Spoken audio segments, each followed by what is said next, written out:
All right, guys, welcome to my live. We're going to do a little bit of glazing.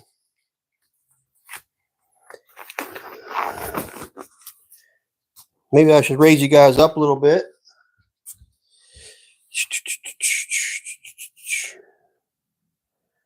Let's see. Let's do this. A little bit like that. Ooh. Let's do this.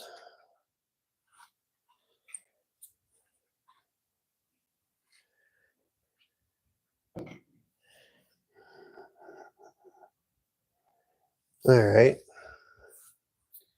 Hopefully that helps you see me. How's that look? Let's see.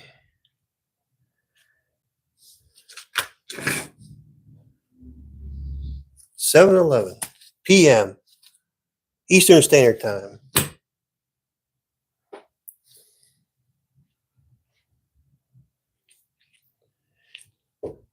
Hey, Cynthia, how you doing? Looks like you're the first one in here.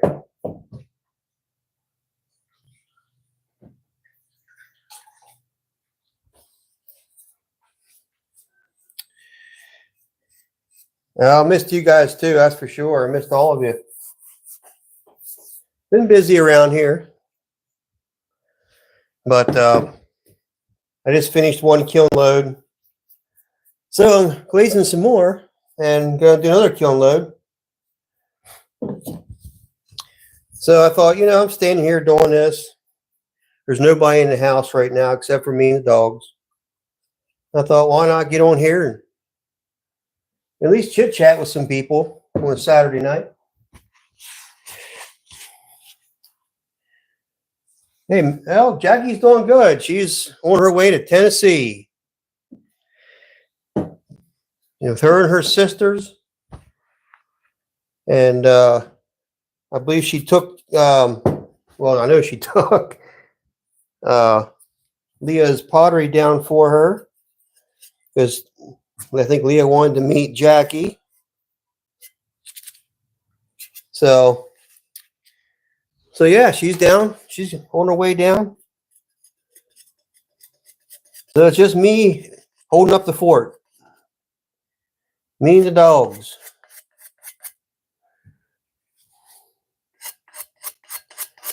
So I got, of course, nothing better to do.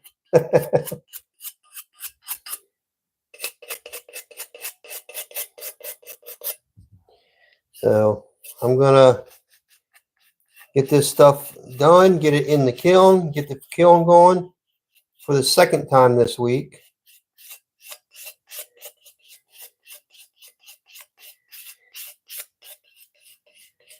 My first kiln turned out pretty good. I mean, I had some of those really big mugs in there. Nice pie plate was in there. And they turned out really well. I mean, I was very happy with them. Matter of fact, I'll show them to you here in a minute.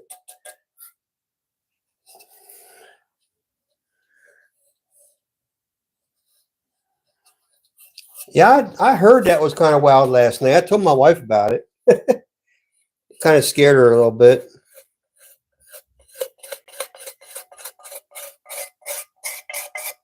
I'm sure Leah was on the news.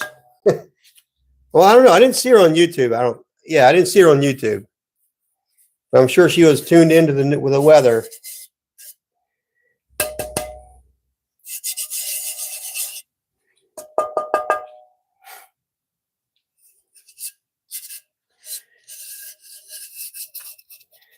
Getting all the little drips and stuff smoothed out. The extra glaze I don't need on here. I've got quite a few pieces to do, but they probably won't all fit in my kiln. So I'm going to try to fit as many pieces as I can in the kiln, and that's just going to be that. But I think you're the only one in here, Cynthia. But anyhow, let me show you Let me show you a couple pieces I did just this week. Really turned out cool. I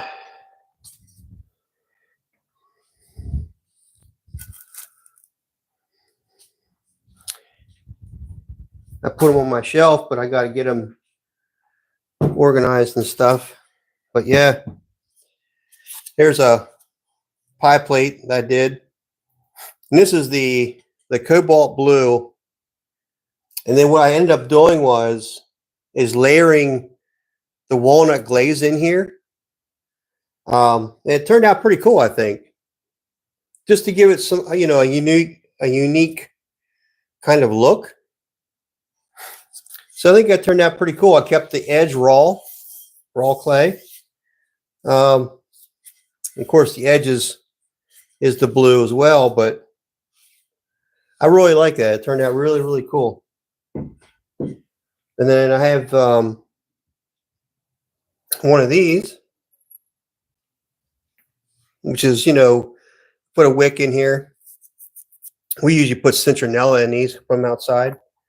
But yeah, so this is a little burner, but this is the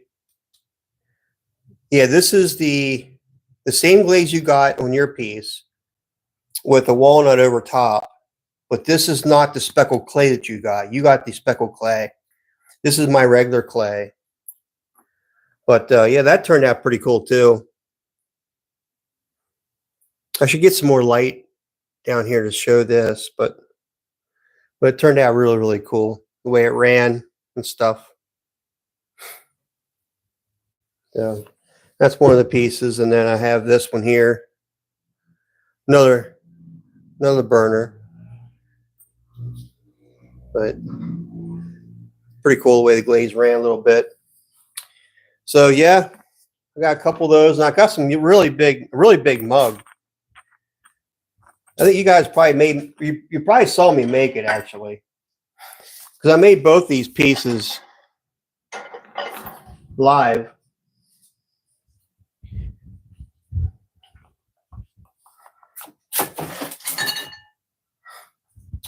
Ouch. Made both these live.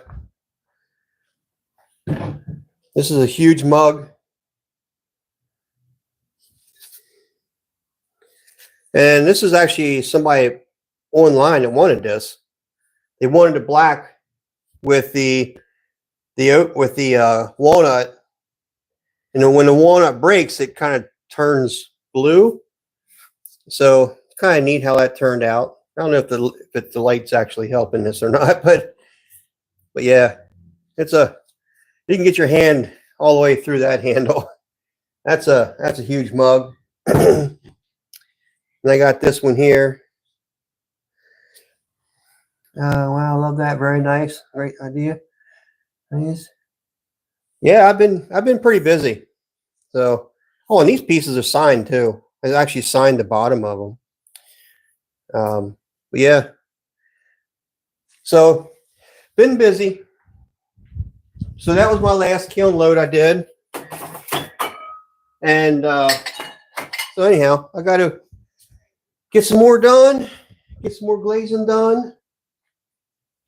That's not all the pieces that were in there. My wife actually got a lot of pieces out of that kiln. A lot of it was the yellow that she likes. So I did a bunch of pieces that there was a casserole dish I did with a lid. That was hers. And I did a really big pie plate, a really big one, and that was hers, of course. So she got all that. She got actually quite a bit, like I said, out of that kiln load. So, but this one here, I got quite a few big pieces. So I'm just going over these so that they have the best chance possible of making it out of that kiln.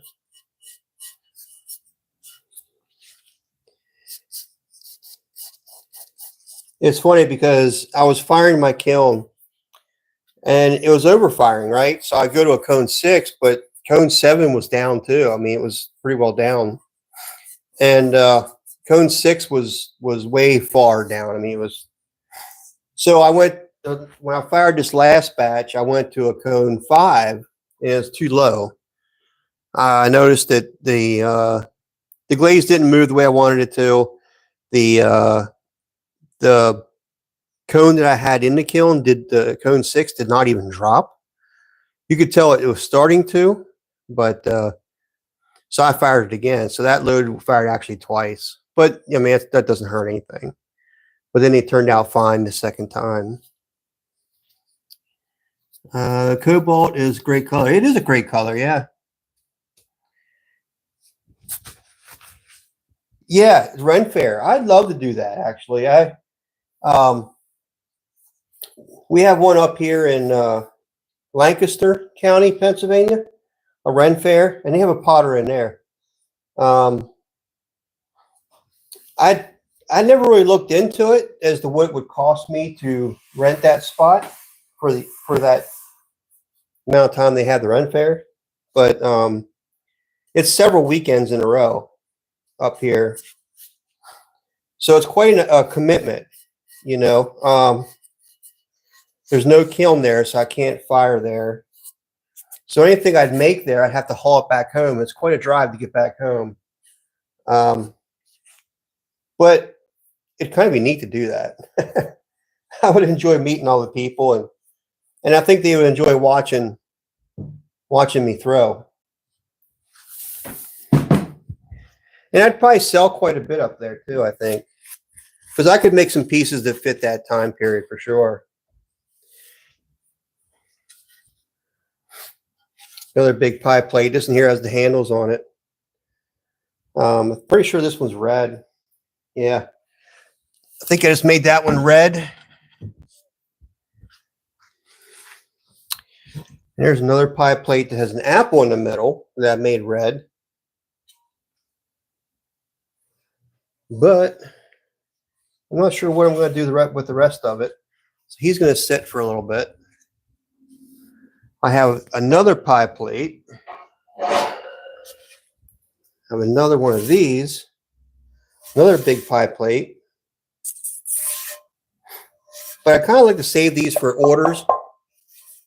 That way, if somebody says they want one, I can just simply pull it off the shelf, color it, throw it in the kiln, and we're ready to go. So I think I'll keep that one there for now. I think this load I can do some more experimenting though. There's another big pie dish. Right now, this is just the white glaze on it. I'm not sure what else I'd like to put on it. I like the cobalt around the edge. Not everybody likes cobalt, but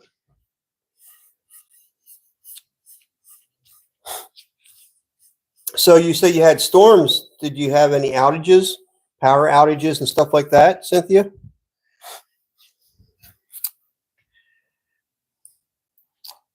It is 200. Yeah, well, yeah. The one they have up here is like a regular cabin type deal. So I wouldn't even need a tent. I do have several tents or canopies, but for a good one, you got to pay the money for a good one. I certainly would not buy a cheap tent. Definitely would not buy a cheap tent.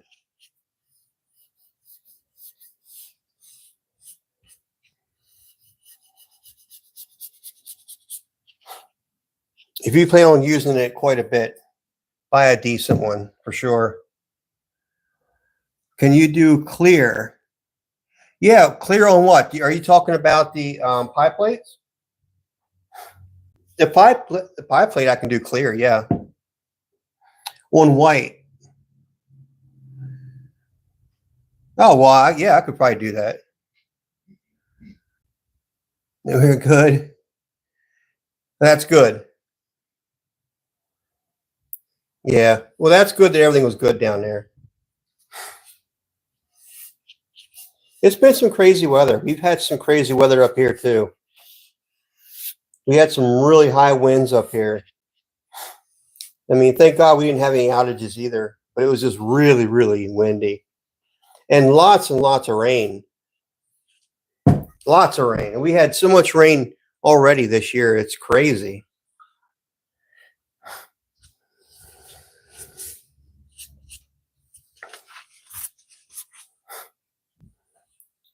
I could just keep this one white though. There ain't nothing wrong with just a white dish, you know?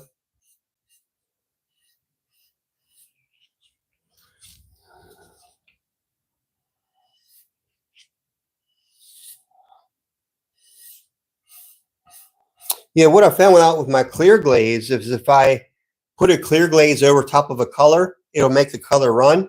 So the clear glaze probably has some kind of flux in it that makes that happen, which is pretty cool. You'll take a white dish.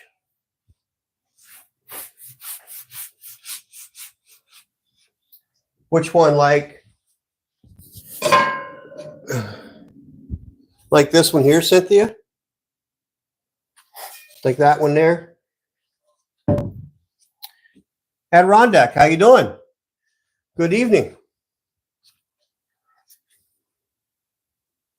I enjoy watching your channel.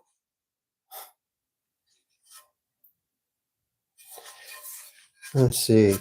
Is this the one you're talking about, Cynthia? Yes, the pie plate. Yes. Okay. You just want it to be white. I can do white for sure.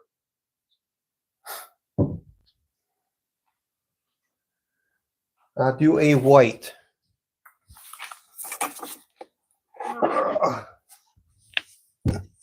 And it will go in this kiln load as well. As you can see, I'm getting all that stuff done and putting in whatever I can get in. Let's see. This is the white liner. I want the other one now. I like the other. Where is it? Not that one. Deal. Walnut. Cobalt. Where is it? Oatmeal. I think it's the oatmeal one.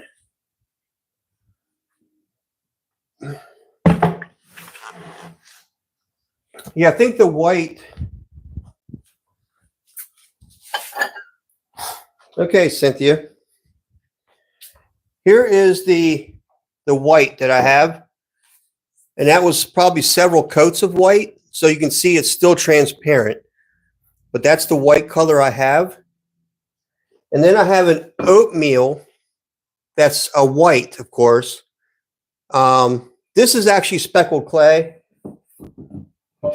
And I don't know that this is speckled clay. It doesn't look like speckled clay to me. It's so hard to tell when they're just bisque. If it's speckled clay, the oatmeal turns out like this. I have been here sooner, but I was busy kicking. That's awesome. That's awesome. You have a kick wheel, though. You love the first one. You like this one here. Okay.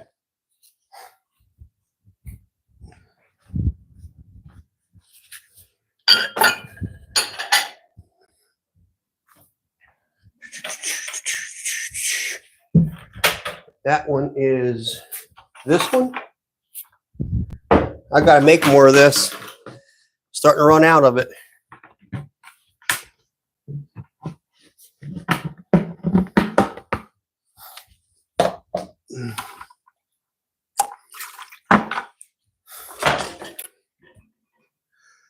Let's see.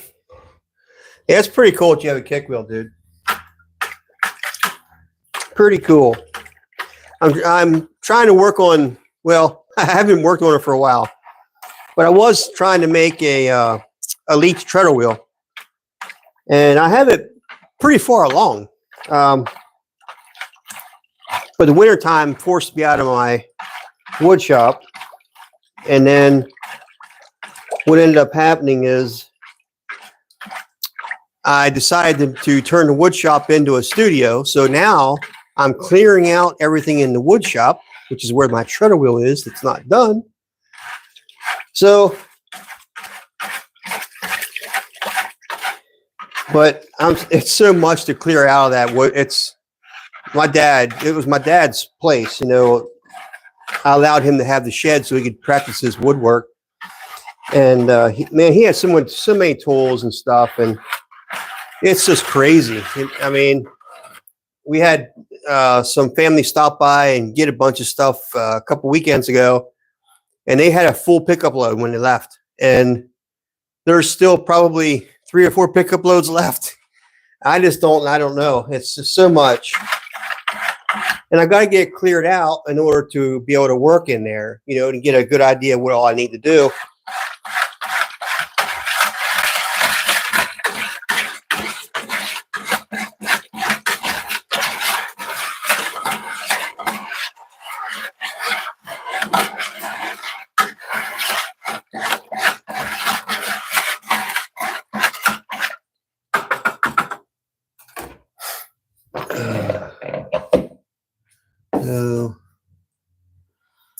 Oh yeah, remember we were doing that? Yeah.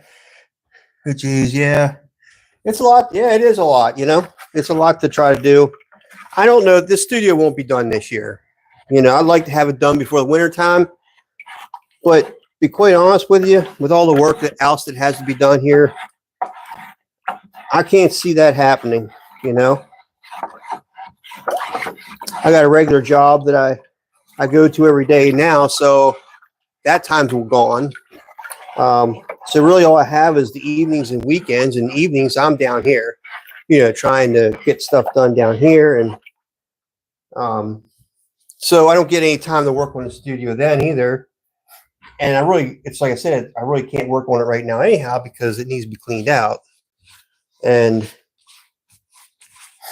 while I was trying to do some of that, it's just so difficult.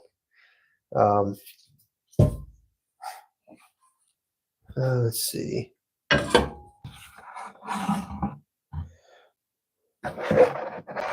Boy, Cynthia, you might get the last bit of this white. You might get the last bit of this white.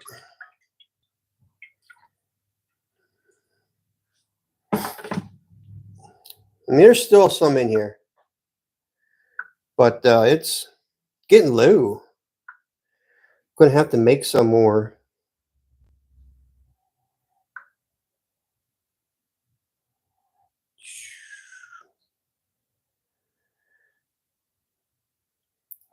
All I'm doing is just swirling around, making sure there's enough time for it to be coated.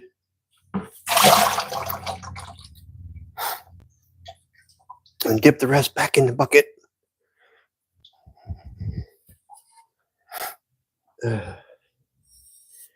Get some of the big blotches off there first so it doesn't get too bad. Makes it easier to clean it up. There's a first coat. So Cynthia, on your pie plate, do you like a natural edge? Like I showed you the one piece before had a natural edge. Do you want it to have the glaze on the edge? Either way, it doesn't matter to me. It's just your preference, what you'd like to see. Hey, Mr. Wolf, how you doing? Good to see you in here, bud. I'm doing well, man. I'm doing well. Doing a big pie plate.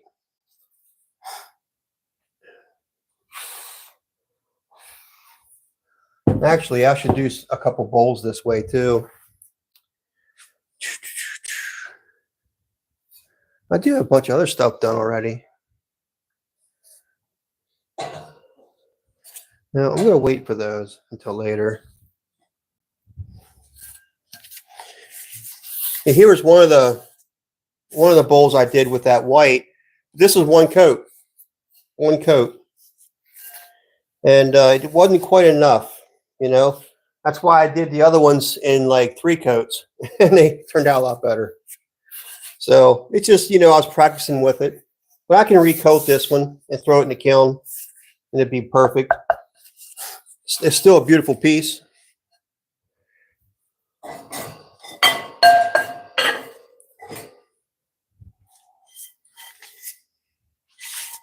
There's a nice baking dish too. I could probably recoat that one and put it in too. You can see here how I got light and dark. That's just because of the way I dipped it and wasn't paying much attention, and that's what happens, you know. But I can recoat it and put it in the kiln, and it'll be fine. That's a nice baked dish as well. Let's see. Natural. You want the edge natural. Okay. Cool. Can I do a large mixing bowl in white as well? Yeah, but I don't know that I have a large mixing bowl. No, I don't have. I'll have to make a large mixing bowl for you because I don't have any of those left. They go pretty quick too. Just family, mainly friends, but they come in and they scarf them up. So yeah, I can definitely keep the edge natural. Hey Ben, you still here? I want to show you something. I did that cobalt blue, and then I did like a walnut, and I thought I'd just try it. You know, I didn't ever layer these quite this way before, but I think it turned out pretty cool. The way that turned out. I should get more light in here. I have another light I can bring over. It's not really doing it for me. I mean, it's hard to see. It looks black, but it's not black. It's actually a deep cobalt blue. And let me get a light over here once.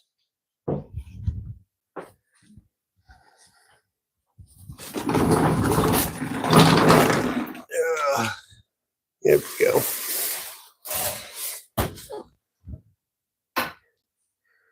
Always keep this handy, just in case.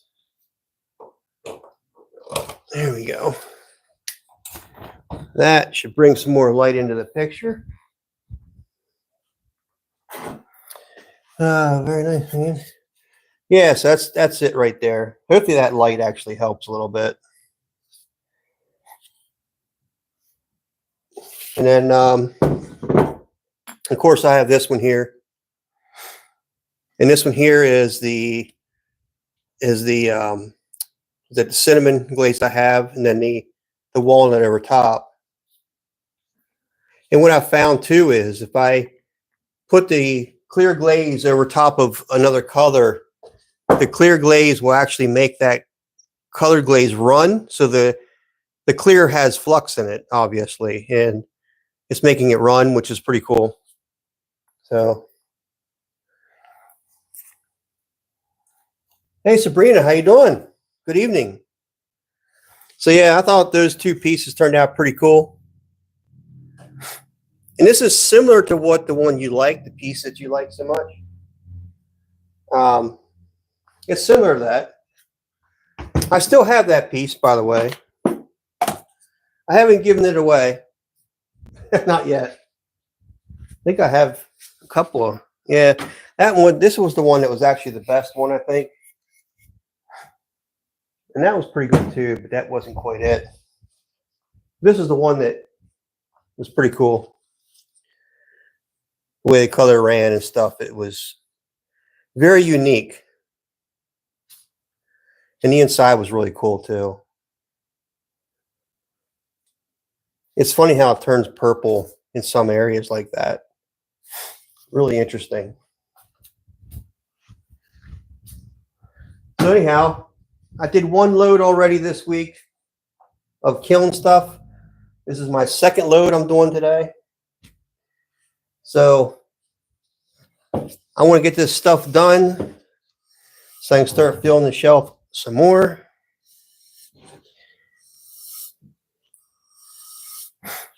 Can't wait till you make one. I'll do it live, actually. I'll make the bowl live.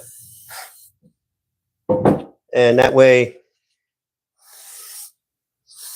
if you have your notifications turned on, you'll see when I do come live. But yeah, mixing bowls, pie plates, they go quickly. And you know, I could make mugs all day long, but and mugs, you know, they'll sell. But people like stuff that they can really use every day and stuff. Like mixing bowls is something my wife uses every day, and the pie plates as well. I mean, they come in handy. You know, you can make anything with them. It's not just a pie plate. You can actually bake anything in there. You know. Let's see. Very nice man. Love Larry. Okay, okay. Great. That cobalt came out really cool. Yeah, it's really deep, and it's several coats actually of cobalt. So it turned out pretty cool, I think. And I'm a bit biased too. I love blue, so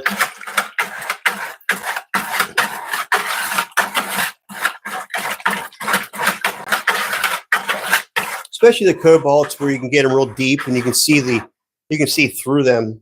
I really like that. I like that effect. So Ben, I was just explaining earlier about my kiln load that I did. The one I just did this week is, since it looked like cone 6 was overfiring because I was 7 started to drop, I thought, well, and I didn't think about this. If I would have thought through, I wouldn't have done it. But I thought, well, I'll just go do a cone 5 since the kiln's running hot. And I did that, and cone 6 didn't even drop. So I had to fire load again to get that to drop. And that load actually turned out perfect. But I'm still not super happy with some of the results. I'm happy, okay, but I'm not like super happy. I like to be happier with them. So I think what I'm going to do with this load is I'm going to put a hold time. I'm not quite sure. I guess I'll just start at the end. Put a hold time at the end, probably about, I don't know, even if I do like 15, 20 minutes maybe, you know? Maybe I could do that. That glaze is soaked up.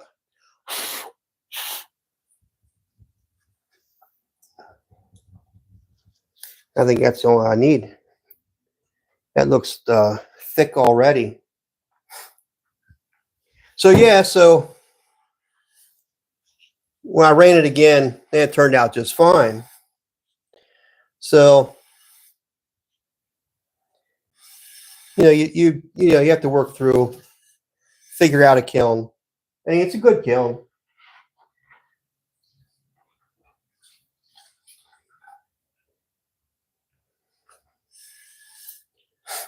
Let's see. Waiting for the blackberries to use your awesome berry bowl. Yeah, they should be coming in soon, huh? I cut all ours down and they're growing back.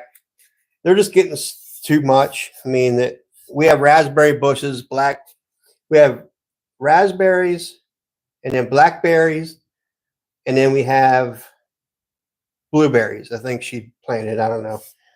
All kinds of stuff, dude. I mean, my wife went nuts. So it's crazy. And she don't even have a berry bowl. Yeah, the only one I actually made, so, which is pretty funny.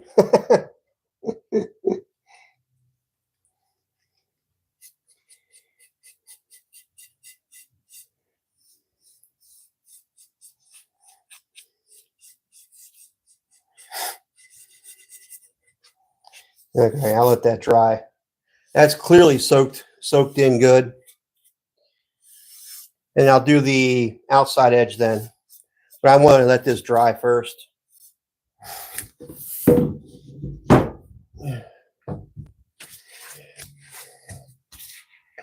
Yeah, so I'm still running the top vent, but I didn't really have any issues. As a matter of fact, the first kiln firing I did for the cone 5, I did not run the vent. But I didn't notice any difference. And of course, like I said, the cone 6 didn't drop. So, but the second time I ran then, because I ran back to back, I didn't unload anything or anything like that. And then, and I ran the vent the whole time. but I didn't really notice anything bad. You know, I mean, everything seemed like it was okay when I ran the vent that time. But of course, everything's been burned off at that time. So I don't know. I, you know how that goes. It just so still playing around with it. We'll figure it out, you know.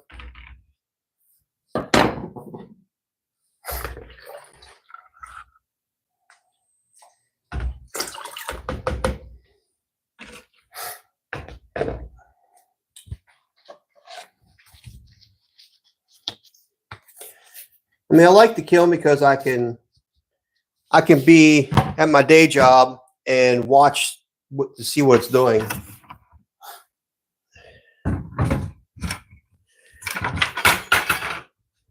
All right, let's do one of these.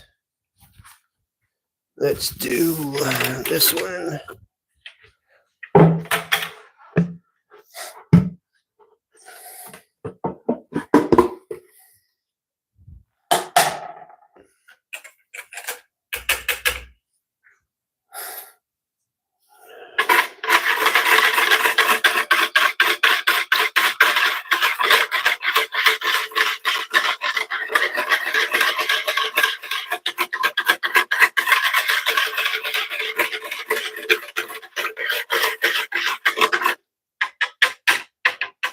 That glaze stays pretty suspended.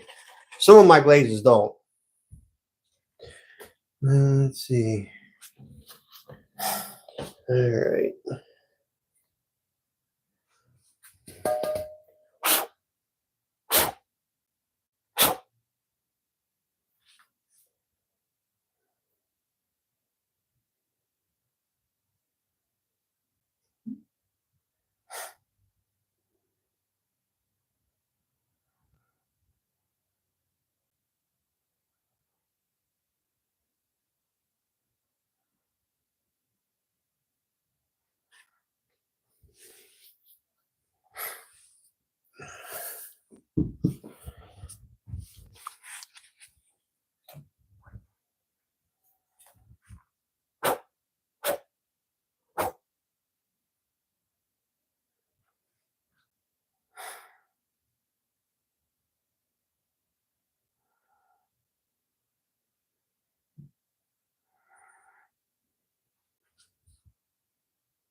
I think glazing is probably a pretty boring process to watch.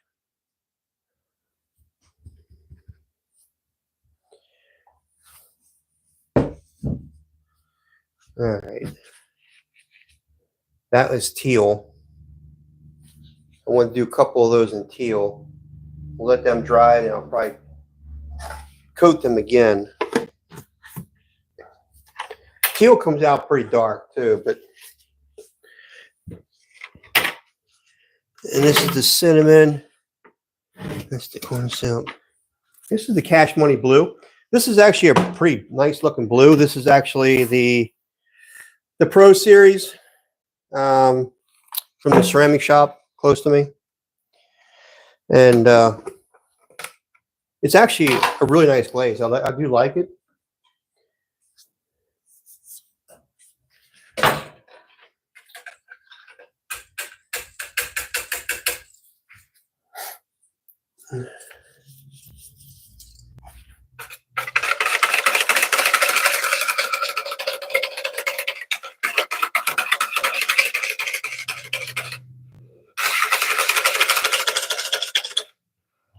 It actually stayed pretty suspended too.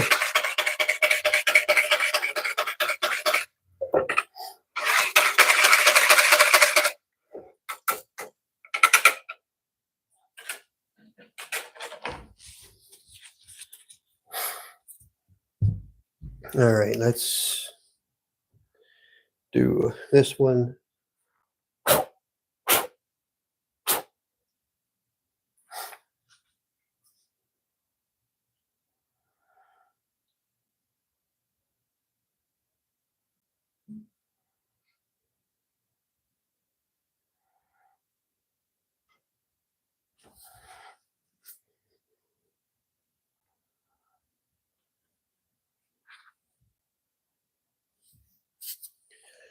It actually coats really nice too. I like to mix some of them glazes over top of each other and see how they come out. It'd be interesting to see. Oh, there's a little planter, a little hole in the bottom. Actually, let's do him different.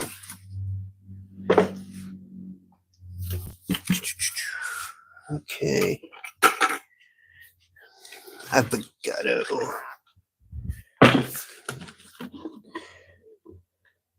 Yeah, I want to get this load in tonight, so then I can concentrate on throwing a bunch of stuff.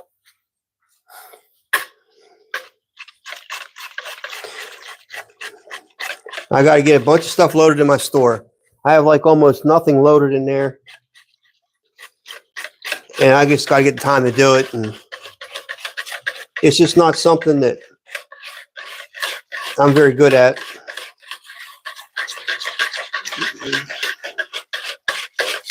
My wife said she's going to give it a shot, see if she can handle it.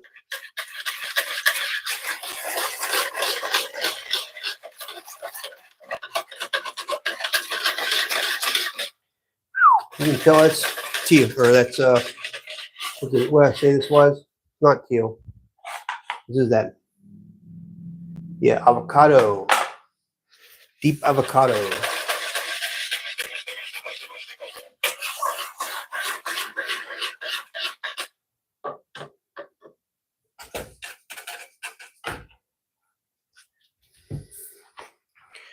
Let's see. There's still 5 of you sticking around. I'm surprised. This isn't the funnest thing to watch.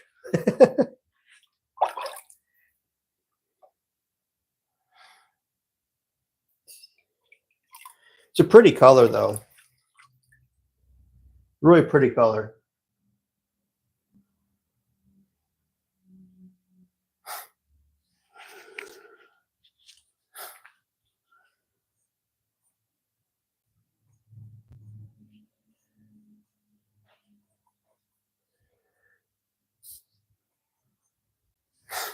All right. I wonder if I can get that in there. Yeah, I think I can get that in there. Those two are the same. This is a different bowl. He doesn't match anything. We can try him with this color too.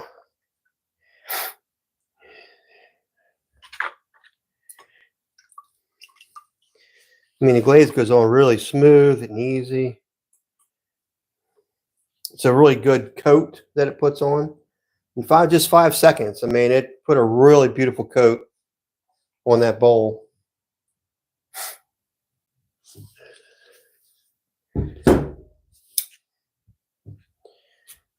And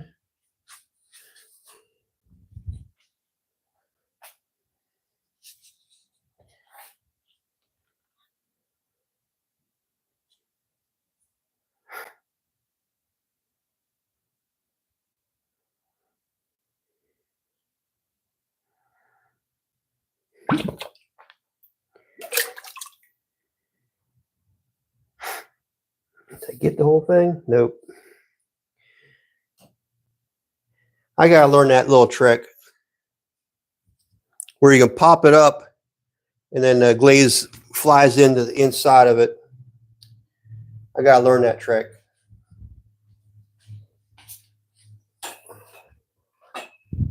Just sleight of hand to get it to fly up inside and coat the inside too. You can see here I didn't coat the inside of it.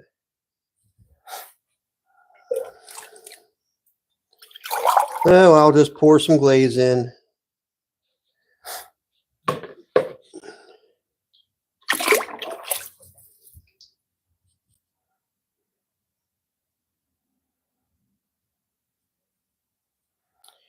Yeah, so the wife's not even here. She's going to be gone all week long. So I'm here by myself, which is okay. It's just lonely.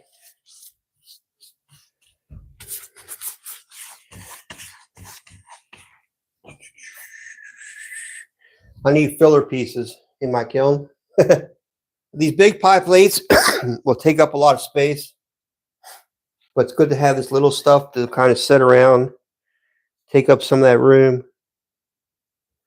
and try to fill every inch of that kiln.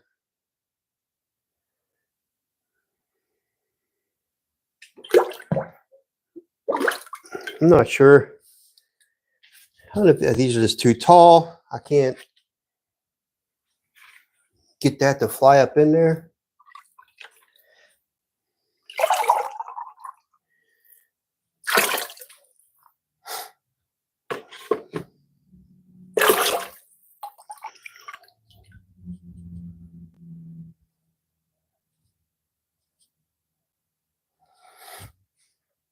So I don't normally use gloves when I'm glazing, but I thought I'm going to eliminate some problems, hopefully, by using gloves so that my hands, I don't, get sweat on my pieces, or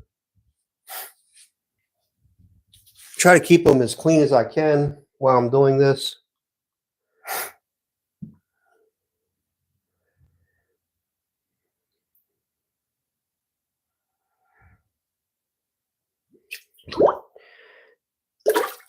I'm not quite sure how.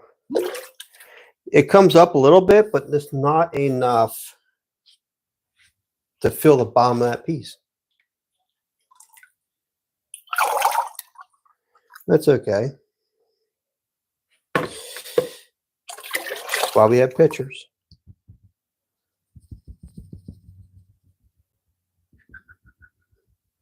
So since my wife is gone all this week to Tennessee, so she'll probably meet up with Leah. Some of you probably know Leah. And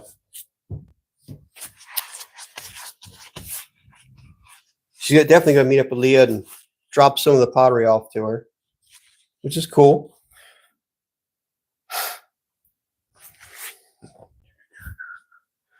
All right, so that's 1, 2, 3, 4, 5. All right, I think I have enough of that one for now.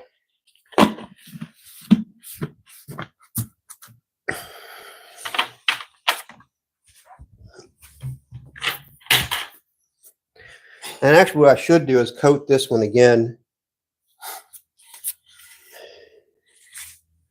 Let's see, that's 1, 2, 3. That's 3 shelves there, plus that large bowl.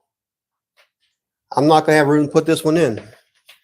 I guarantee I won't have room to put that one in, which kind of stinks, because I need to get. I probably have enough for another kiln load yet, because of some of the bigger pieces I have. They take up more room in the kiln, and that's just the way it goes. All right, let those dry. I got a couple bowls here. I got 3 pieces done. The pie plate I need to coat the outer edge of. And let's see what else I have here. That's the oatmeal. I do like the oatmeal. And mint. Mint is a really cool color too. Let's do some mint.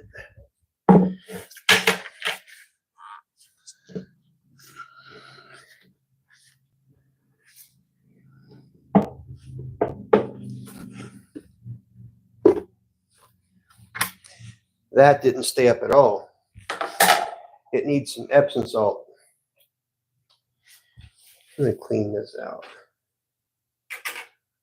Yeah. I mean, it's not bad.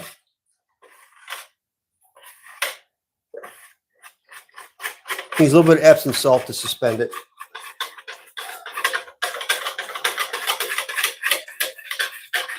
Usually it takes about a teaspoon, really.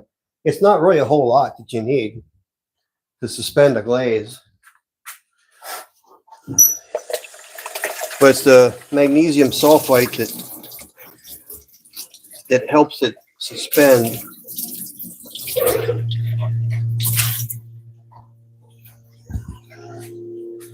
I did that to one of my other glazes and it turned out perfect. All right.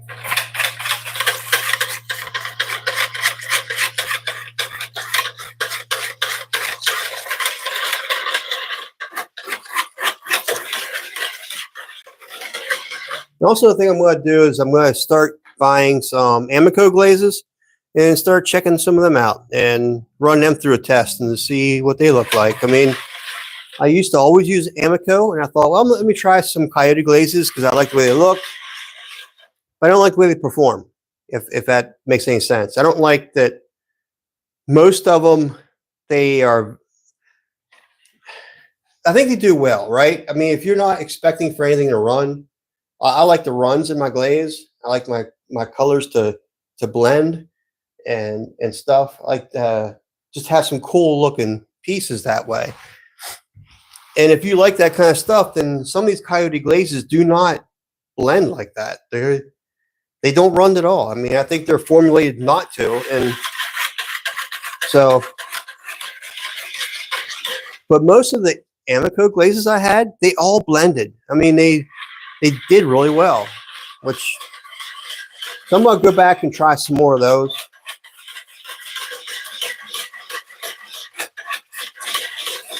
I used Amico a lot, like back in 2004. It's been a while. All right, let's do, just because I like this color.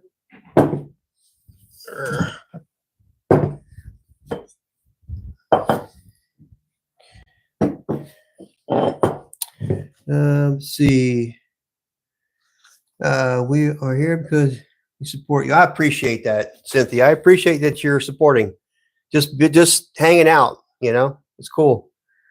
I've messed around with some of the Amico glazes in the past, and they work great. Yeah, and I do. Some of the ones I've done in the past worked out really well too, Ben. So I think what I'm going to do is go back to some of those and give them a shot. I like the way the Coyote glazes go on, and if I need a solid color, I think that glaze works really well. I mean, they're stable glazes. You don't have to worry about putting too much glaze on because they really don't run a lot. And I think they look good, right? I just like that mixture. I like to have my pots look cool in the glazing area, you know. So the form is fine. I like the glazes to be better than what they are right now.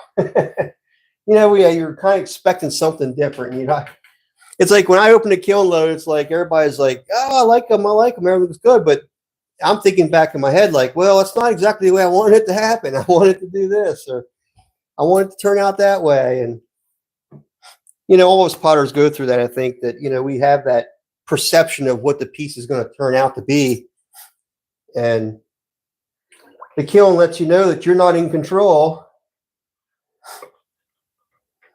So, but I like the surprises. I like the runs, and I like just the mixture of the glazes. It's so cool because you never quite know exactly what you're going to get, and that's part of the fun of it, right? And that's what makes every piece look different and unique.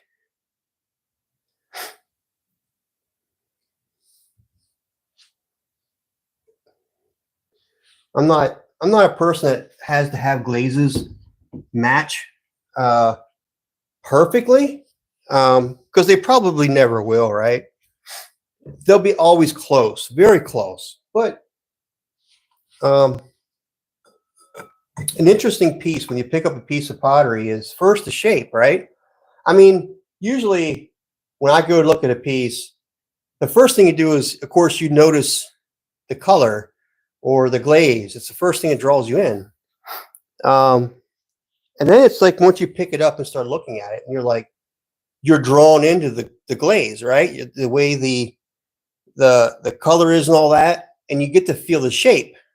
And with both of those, the combination of that, the feeling and the visual, you can really fall in love with a piece really easily. But I like to have that in all my pieces, that when I pick them up, I get that feeling. And Coyote glazes are great and stable, but I want mine to be unstable, if that makes sense. But I like that not knowing sometimes, you know. Now, of course, if you get a combination that works, you want to know how to create that again. But I like the way they blend.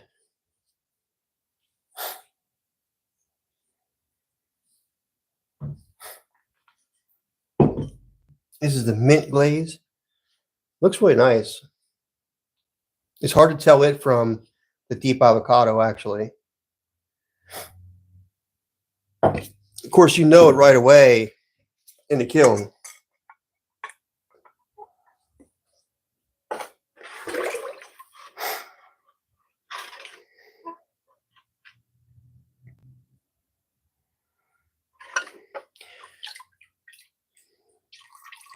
Once I get this done tonight, I want to do some throwing tonight yet. It's what, 8 o'clock? Yeah. I might go get some throwing done yet tonight.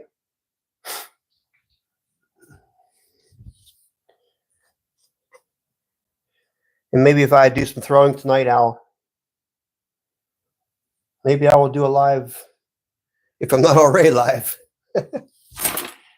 It'll be late at night though if I do.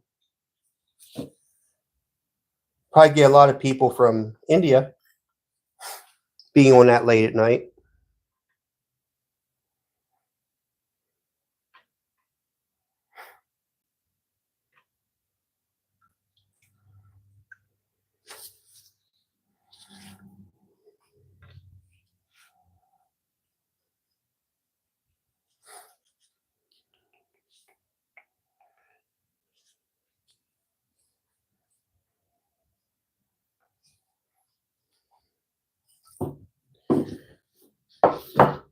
Awesome. Do one more piece like that, and I'm going to do a couple of the cups. Yeah, we found that layering was massively unpredictable with Amico, but always a fun surprise. Exactly, yeah. Definitely a fun surprise.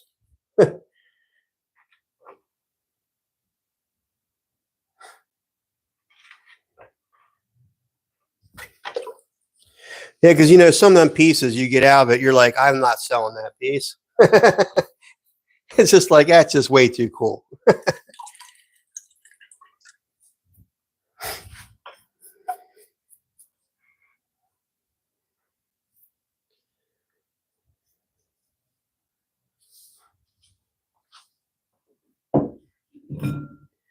All right, I think I can go back and recoat my other piece.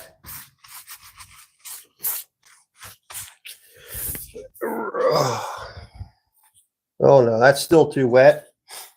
We're gonna have to let him dry a little bit.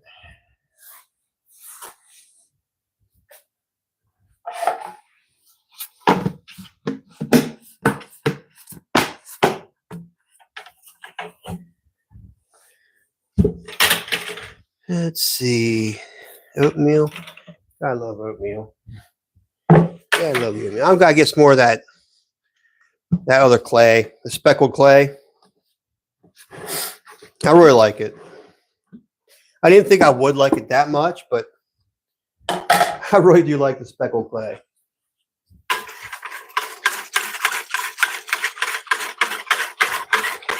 It's a little bit, it's got more grog in it, you know, but when you're throwing it all day long, it'll tear your hands up a little bit, you know, your hands will get used to it, but the other clay I have, it's just a tan clay. It's got grog in it too. It's just not as bad.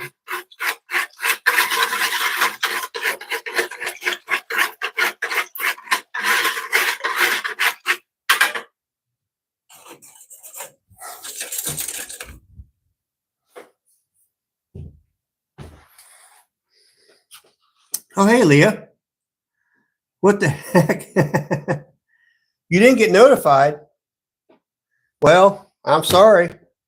I didn't actually, I just went live. I didn't even do anything. I just hit live.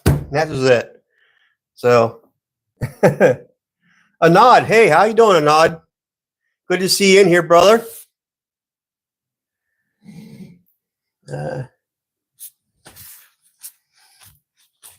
Well, hey, how you doing, Barbie? Good to see you, Barbie.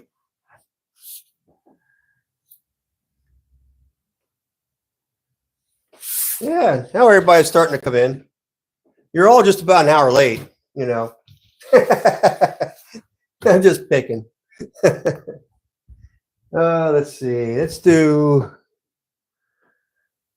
Oh, so what if I did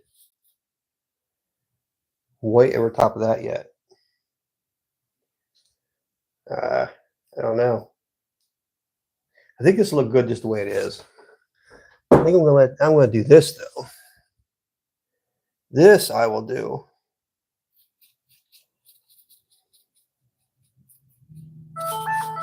Uh-oh. Somebody's trying to call me. Who would that be? Oh, that's my daughter, Tiffany. She's gonna have to check out. I'm live. She's got her wedding coming up, and we need to discuss centerpieces. So I did centerpieces for my son's wedding. I had, was it 15? No, it was actually 18 boxes I sent to Florida. Every one of them made it back or made it down there perfectly. But I made extra because you know how that goes. You needed 14. I made 18. I thought, man, if some of these pieces get broke on the way down, I don't have a chance to make any new ones. It is what it is at that point. So you make extra, and then, you know, it's just one of those things you just, you have a deadline, and you make extra to just make sure you're on the safe side.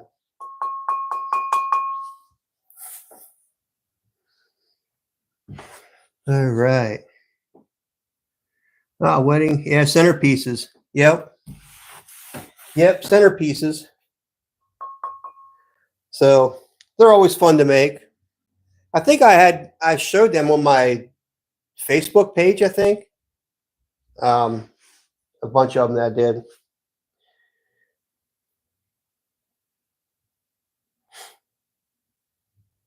You'll know it when you see them because they're all grouped together and stuff.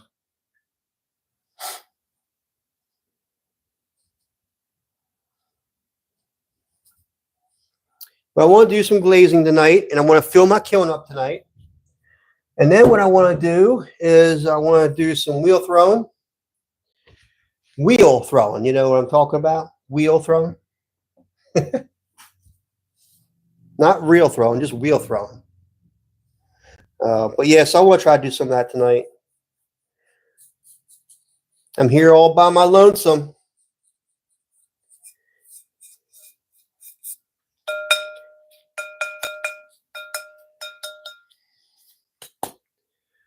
I don't know. I don't know what her colors are going to be, Barbie. I don't know. She's supposed to call me and tell me what she's decided and what she wants. So it's up to her. Whatever she wants, I'll make. You know, it's your kids. So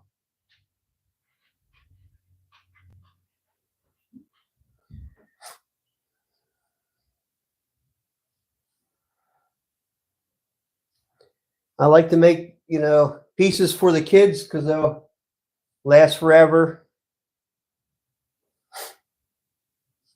You know, another thing that I would like to do is get her and her fiance over here and get them both on the same wheel and have them both try to make a piece together and take pictures of them doing that. That would be pretty cool. That would be pretty cool. And then maybe have that piece that turns out. Probably have to help a little bit. But then have that piece, that they could show in the wedding, which would be kind of neat, I think. Let's see. Let's do this guy.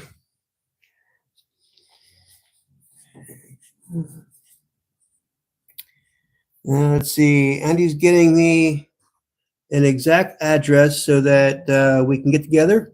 I've already secured Meemaw to sit with the kiddos. That's awesome. That's awesome, Leah. I don't know that she made it to Tennessee yet.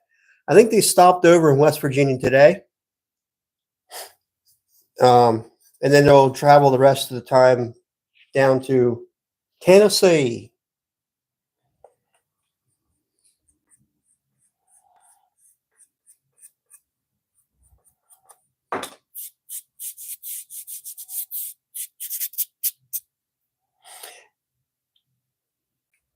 No, I didn't even get to, if you're still here, I didn't even get to see whether you glaze your pieces or not.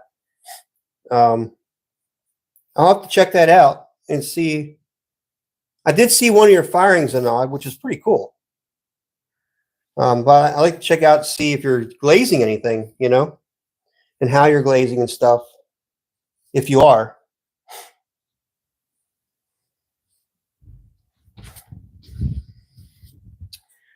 Let's see. No, I'm good. How are you? So glad Mary's on. Missed him. So he's like,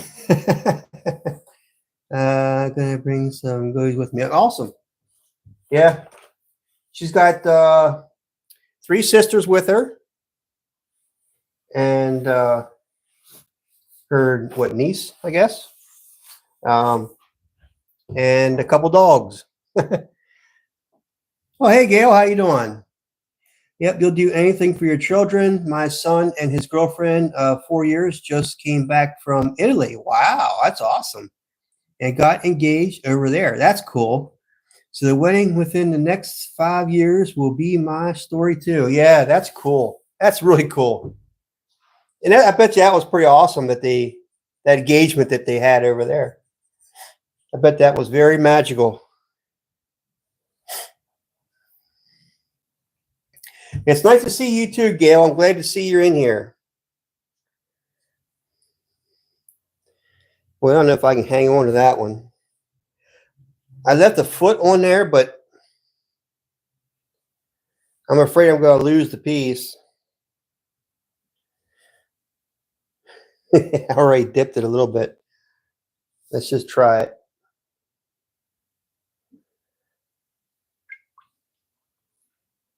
So my finger's slipping off the edge. I don't want the piece to end up in the bucket.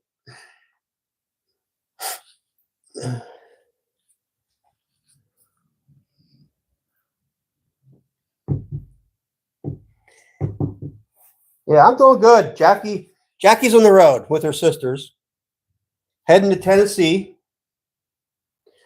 They're doing a road trip. They usually do one a year with her and her sisters. And it leaves me here all by my lonesome. I got 2 dogs, but down here just by myself, which, it's okay.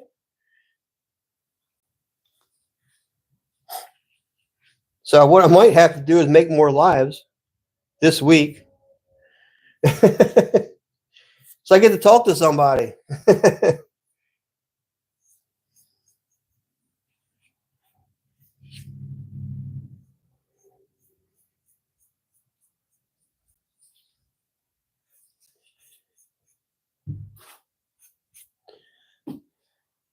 Yes, Uncle, I have to bring some goodies. Your sisters too. 5 of them total, right? She has let's see, 1, 2, 3, 4. She has 4 sisters total. Yeah. 4 sisters total. I don't think I'm forgetting anybody. There's a big family. The one sister, no, she has 5. 5 sisters. Yep. Yep. Yeah, she has 5, but she's only with 3 of them today. So you only get to see the 3.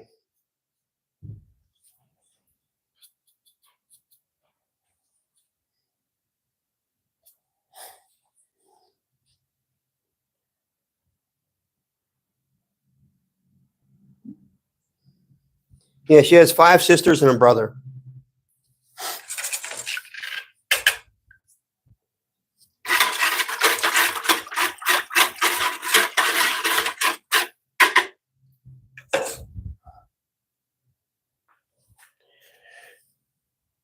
All right. I'm going to leave those the way they are. And I need the white.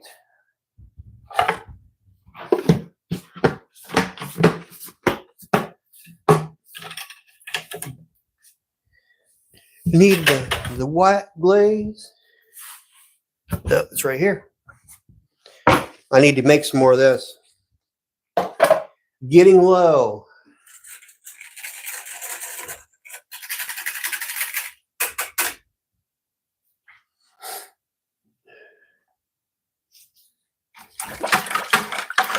Wish this would stay a little bit more suspended. I gotta put some magnesium in it. Magnesium sulfide.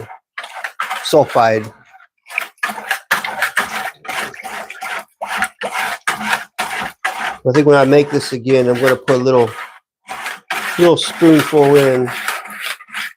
Hopefully it helps. Should. It did with my other glazes. But I am getting low. Wow. Must use this glaze a lot. I had a pretty full bucket. Pretty full bucket, and it's getting low. Let's see. You really are beautiful pups. They're such a sweet, transparent, all temperament, so adorable. Well, yeah, they are. They are good doggies.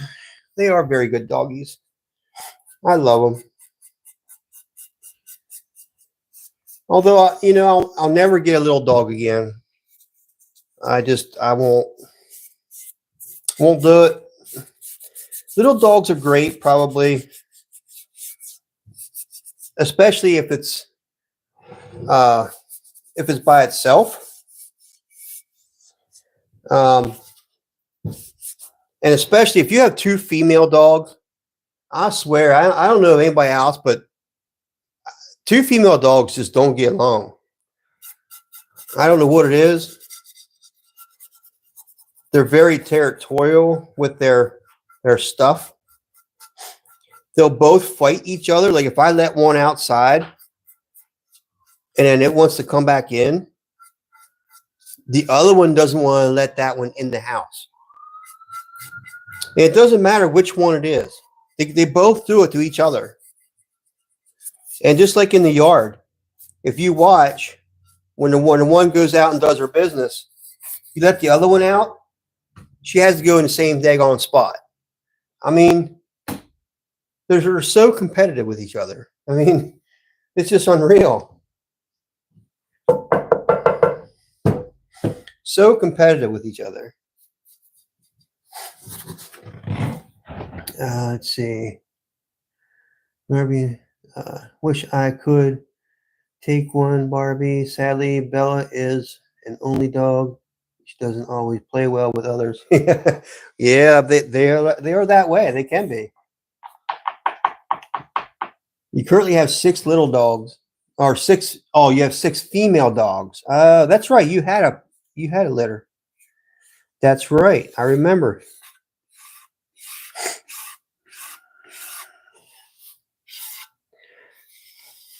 All I'm doing right now is evening out the glaze. Since I'm finished with the inside of this, I don't want to mess it up anymore. I'm just going to even it out.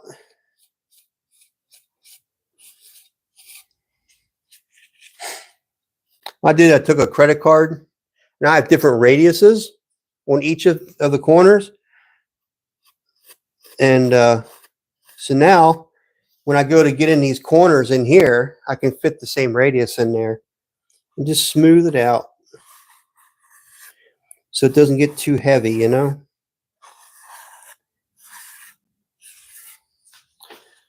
We get it as even as possible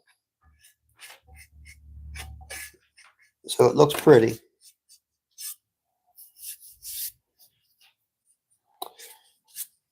A little bit heavier spot here.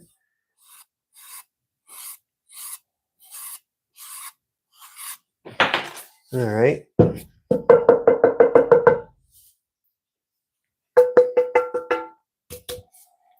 This is Cynthia's piece. Cynthia asked for a pie plate, and she saw I had this one laying there, and she goes, I want that one. That's going to be a very nice pie plate in white.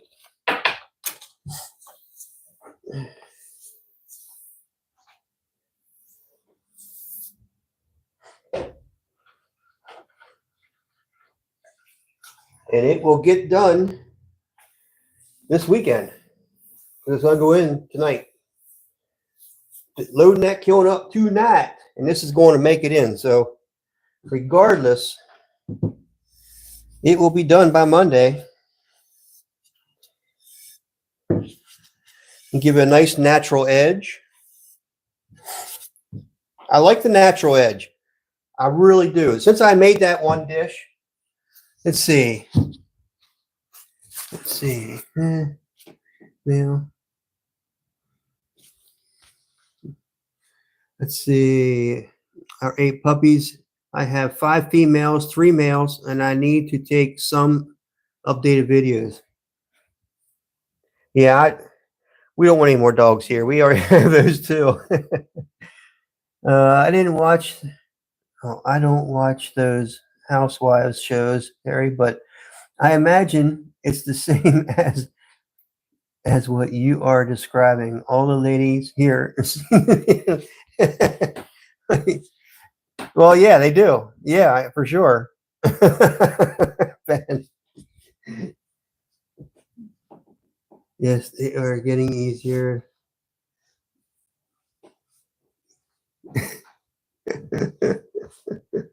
Oh, man. All right, so we just got to do the outer edge of this. And it actually is signed on the back, too. So, Cynthia, it's signed on the back. This was one of the ones I signed. So, it's extra special. Where did I put that? So, this is the, now this is the speckled clay, but this is the raw edge I'm talking about. I like to keep the raw edge on there. I really like it. Just looks really nice. This piece turned out really cool. I love the deep cobalt blue. But I think what I need to do is put a hold time on the top end of my kiln of like 15-20 minutes and see what happens to my glazes then. See if I can get any other result out of them.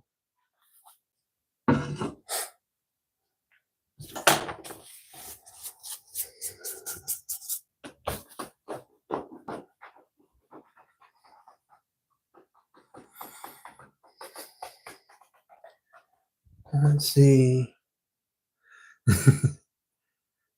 Susie will be so excited. I am too. You have a whole shelf in my pottery showcase area. Can't wait. Yeah, you got some pieces coming. And you know what, Leah? I put them in one box. I fit every one of those pieces in one box. It should make it down without getting broken. Let's just, I did pack it up pretty good, but I didn't pack. If I was packing it to ship, I would never put 3 pieces in one box. I can tell you that. So it's not my fault if it gets broken because I left it in the hands of my wife.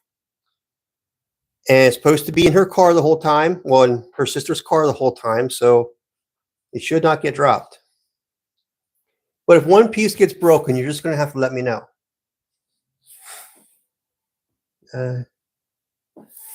Oh, yeah. So I made some mugs. Since some of you just dropped in. You remember me making these mugs? These 2 mugs? I made that real large one, and then this one here. Well, there they are. They're finished. It turned out pretty good, I think. Pretty good. You can fit your hands through both of these. I mean, they're both very big mugs. This is really huge. I don't know. That's quite a lot of beer. So is this, but you know, I'm not a big drinker, so I don't. Matter of fact, I can't remember the last time I had any alcoholic beverage, but anyhow, yeah. Anyhow, that's huge, huge. You need a black one. How much? You know, so there's somebody on here, Leah, that ordered this black one. And they ordered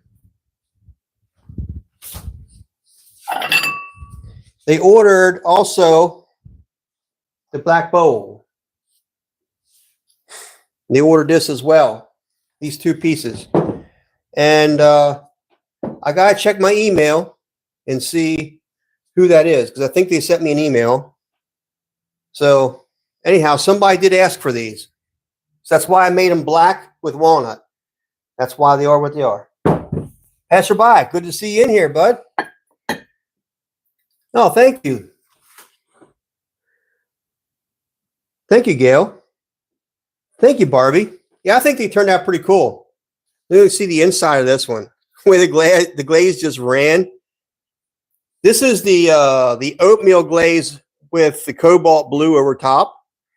And the cobalt blue, I think I put it in like right in here somewhere when I dipped it. And it just ran. It's beautiful. But what I did with this is I took my clear glaze and put my clear glaze over top of the cobalt blue.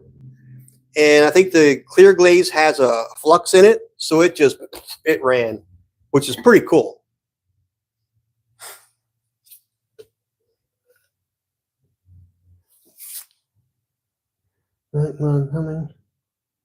Yes, your black mug is on its way, Leah.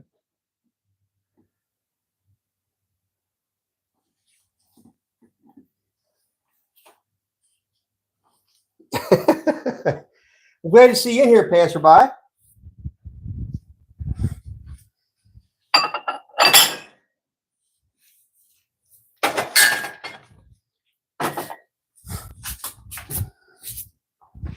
Glad to see you in here, bud.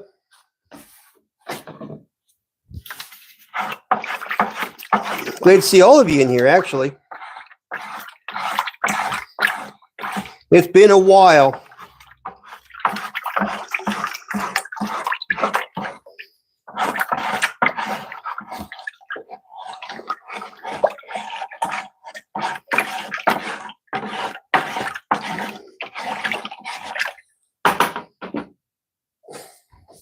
Been quite a while.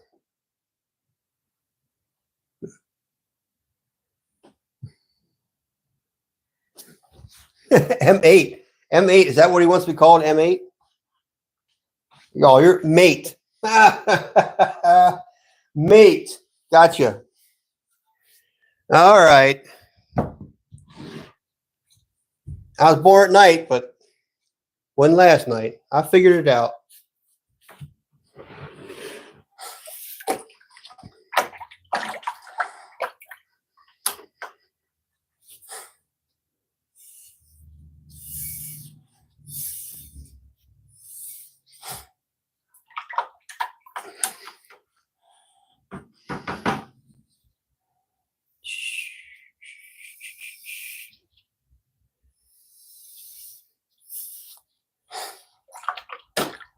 Woo. I splashed all over myself. Tell you what, I don't know if I should go to a higher cone when I'm bisque firing or not. I don't know. These glazes really soak in, man. That clay just loves to soak up that glaze.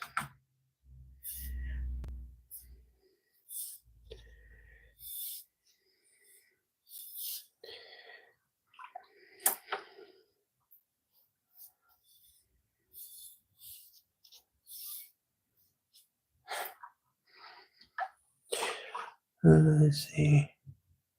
I'm going to have to work and keep you all in the background. So good to see you, Terry. I might pop back if I can. Great to see y'all. Hey, that's great, Barbie. Thank you for keeping me on in the background.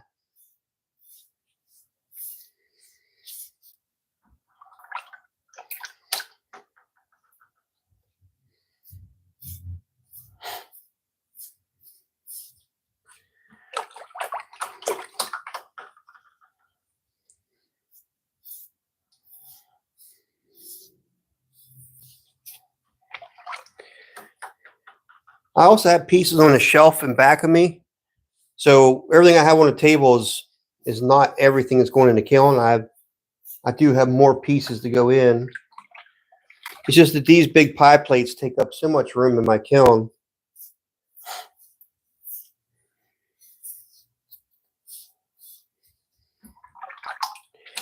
I might have to get a bigger kiln.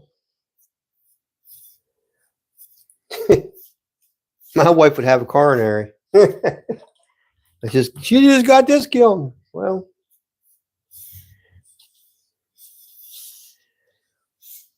pie plates take up a lot of space.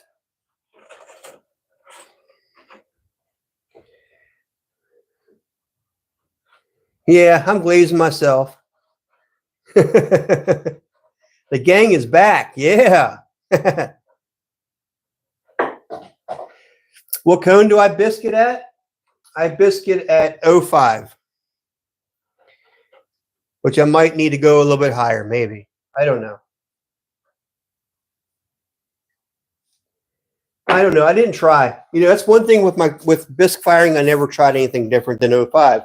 I've always had luck with 05 and just never tried anything different. That's all.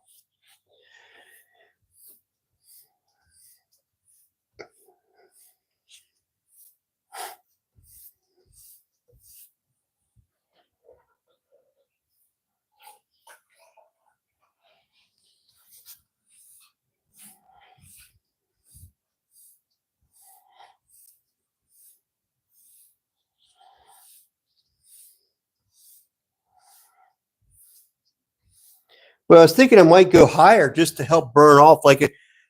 Here's my idea here, Ben, is that if I use that speckled clay,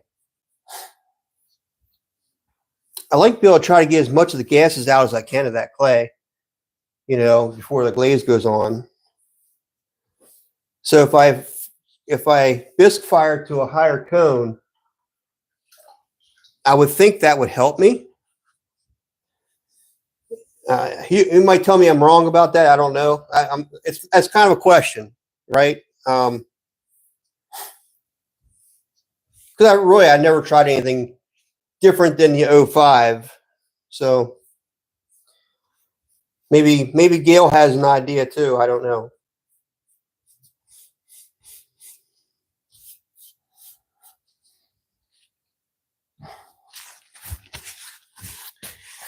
Let's see.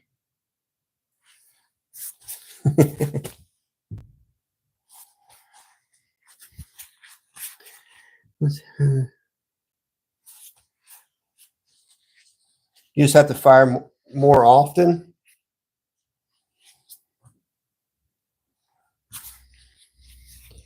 Well, see, that's what I'm wondering, Gail, is if I just, I don't know. Should I try like an 06 on my bisque fire? I guess it can't hurt, right? I mean, it was just going to be harder for the glaze to seep into the piece, but I think it would still seep in anyhow, right? I mean, so would it hurt anything? Probably not.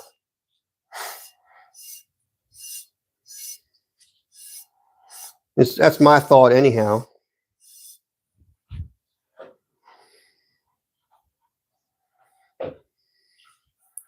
You like the biscuit 04. Okay.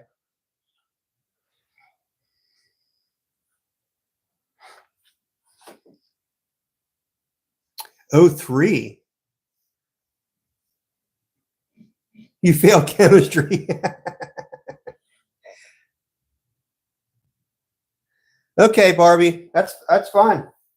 No worries, girl. 03. So maybe am I doing it all wrong? 05? I don't know. I mean, the glazes seem like they seep into the clay really well. So I don't know that it's. I don't know. Maybe I should try it once.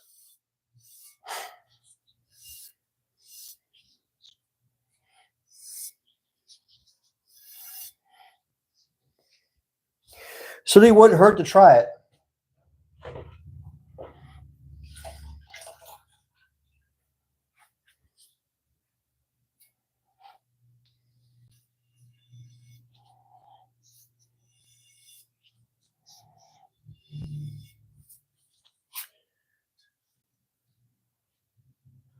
I like that natural edge. This is going to be a white piece with the natural clay edge. It's going to look awesome, man. Awesome.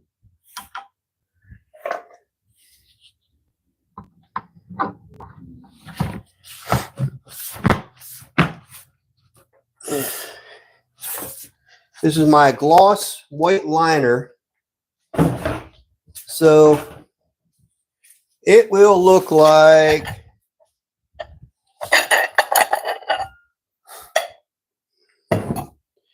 it'll look like that, but with a clay, the raw clay edge. And this is the oatmeal glaze, but this is my speckle clay. So thus you have the spots in it. But I don't know, maybe I should try. Maybe I should try it. An 04? I don't know. If I put in the community BIS, they BIS to 03. Okay. It might push out some of the sulfur at 04, 03. But since these are glazes, they might have specific needs. Well, that's just it. I think they say about 05, but I don't know. I think I like the idea of being able to push out some of that sulfur.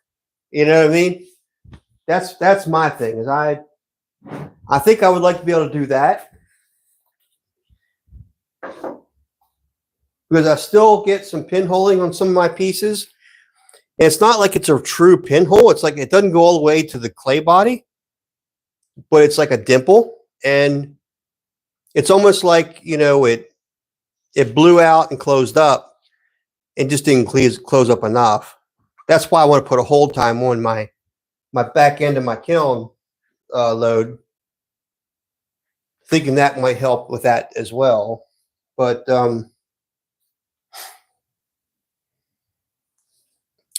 that should be a pretty piece when it's fired. Pretty, please. Pretty piece. Okay, so some of these I need to smooth out the glaze a little bit.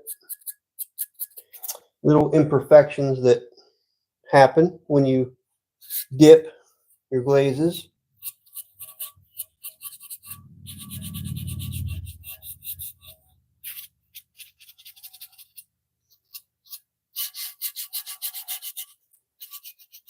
And I also went to using gloves for glazing. I don't know if it helps or not. With the oils in my hands, and stuff, and I don't know.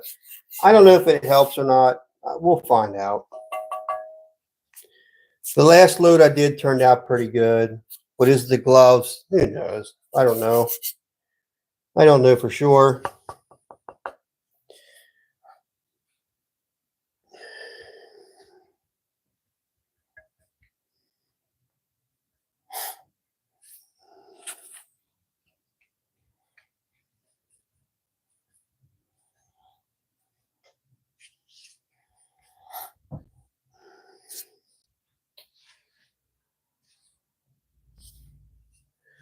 I think he's good enough to go.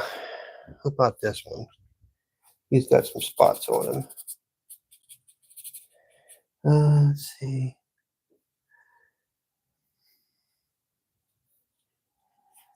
Yeah, I think I will too. I'm just gonna have to try it. Just gonna try it and see what happens. Hey, Joyce, how you doing? Good to see you in here. It's been a while, huh? Yeah, I got a project at work that's just it's just holding me back. It's just frustrating. And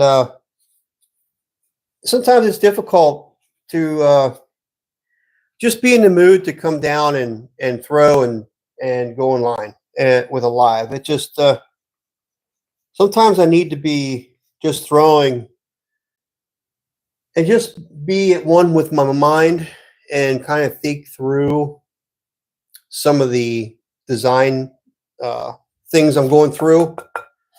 So that's kind of how I work that out. So yeah, I haven't been live for a while. I apologize to everybody. Um, I do miss everybody for sure. Miss talking to y'all.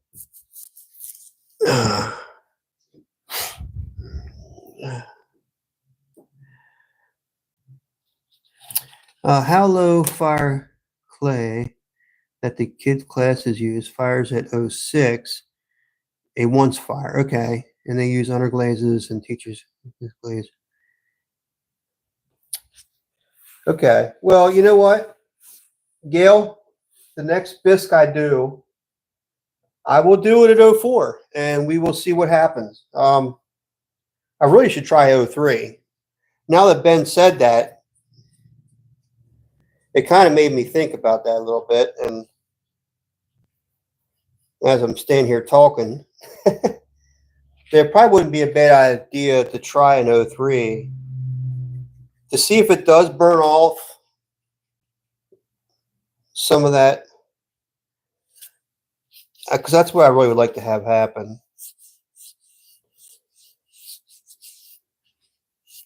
I mean, all my glazes are 6, so they'll all go up the same as far as that goes.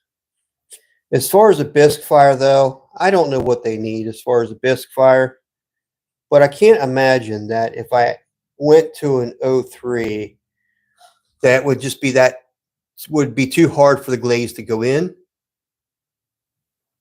I don't know. Just gotta try it. Just gotta try it. That's all there is to it. This is the kind of stuff, though, that I smooth out. This is where my tongs were when I dipped the piece. So I take my finger and I'll rub that spot a little bit, or if I find it's taller than what it's usual, I'll take a credit card and just kind of smooth over those pieces, those edges. And then take my finger across and they're gone. That's how it's done.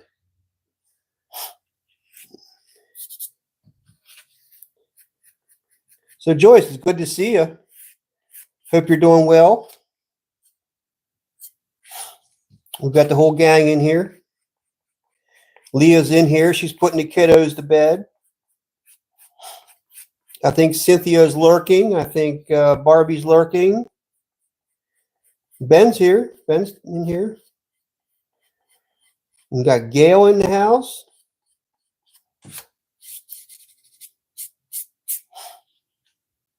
So we're all here. But I know the glazing can be kind of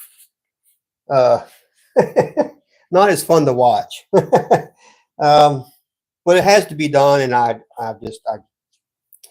thought if I'm going to stand here and do it, I'm just going to hit the live button. Why not?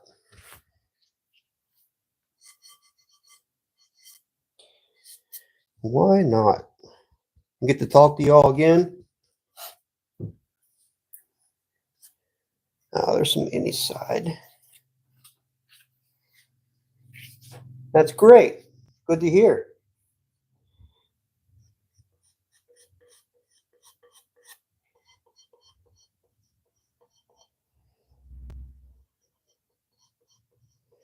I don't know if we have bike week going on up here or not.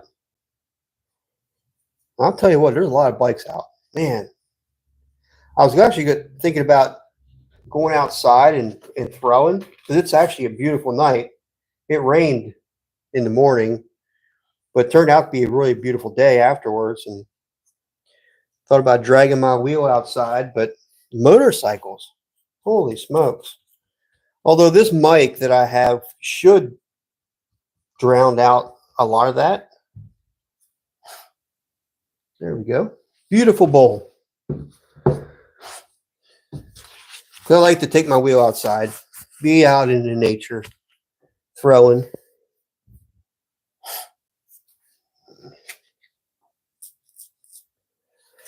You were watching what last night? I didn't get completely, but I always enjoy learning stuff and in a way, I enjoy.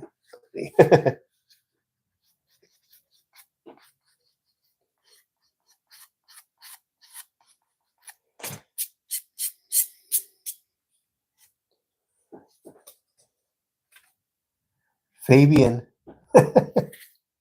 Who's Fabian?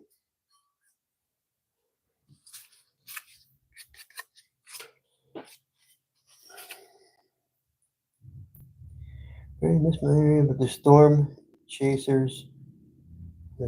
Oh wow. Oh, that's right.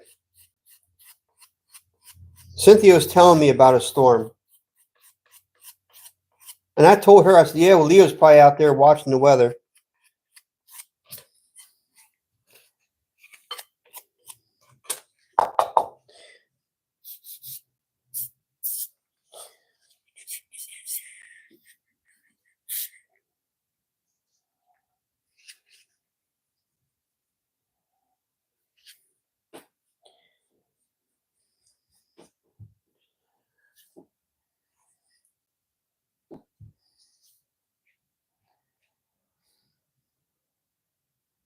Barely missed your area. Holy smokes.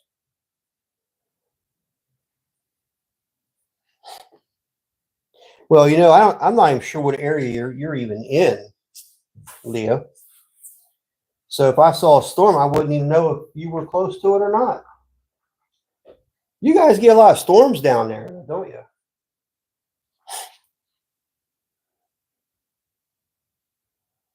I mean, the country is beautiful down there, but you guys get a heck of a lot of bad weather, it seems, anyhow.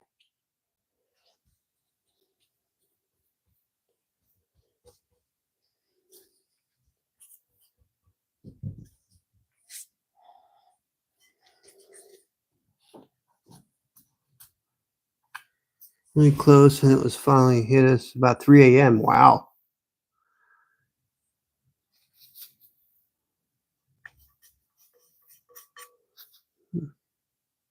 East Tennessee, remember? Near Pigeon Forge. Oh, gotcha. All right. Well, Leah, I'm getting older, okay?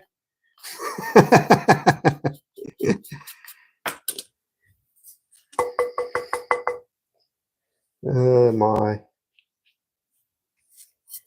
A man's always got an excuse, right?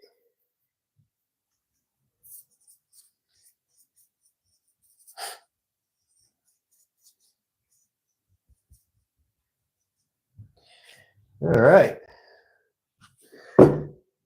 Couple more to do here, and then we can start loading. Loading the kiln. And hopefully I have enough pieces. If not, we're just going to have to come back and blade some more. But I think I have plenty. Pretty sure I got plenty.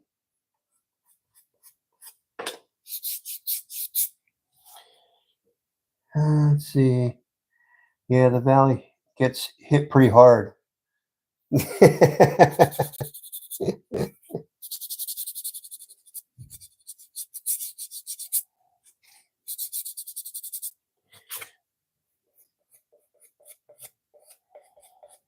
Yeah, I like the Tennessee area.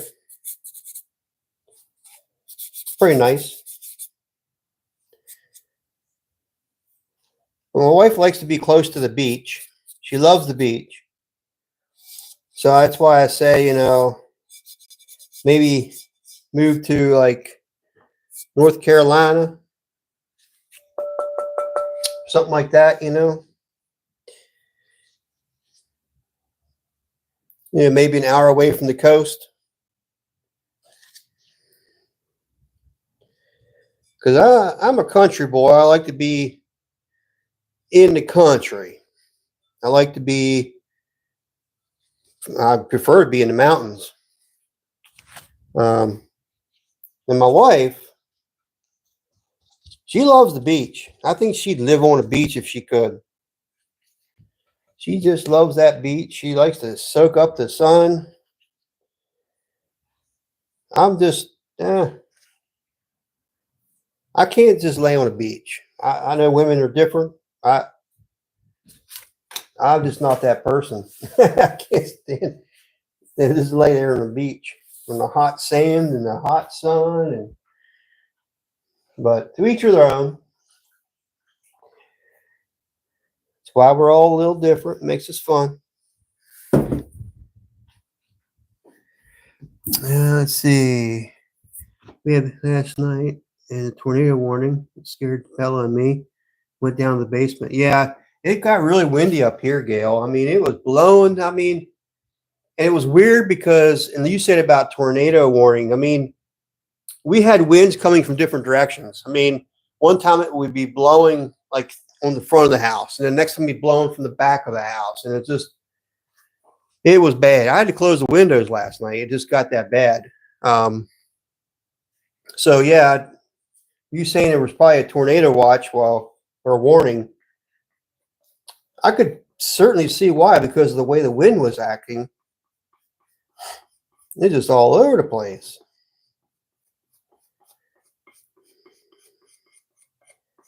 I live in a brick rancher. Of course, I have a nice basement that I can go into. Actually, probably if there was a tornado coming my way, I'd probably go in the kiln room. It's completely cemented around, all the way around. Top all the way around. That's where I'd end up because that'd probably be the safest spot for me. It's below ground and I got cement everywhere. And it's got vents to the outside. So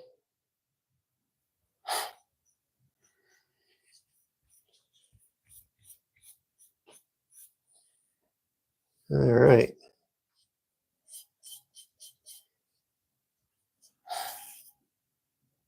Got some weird town names in Connecticut, but Pigeon Forge is not one of them.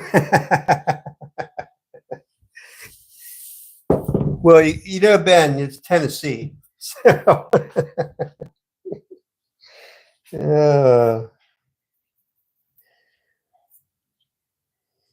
kind of like West Virginia.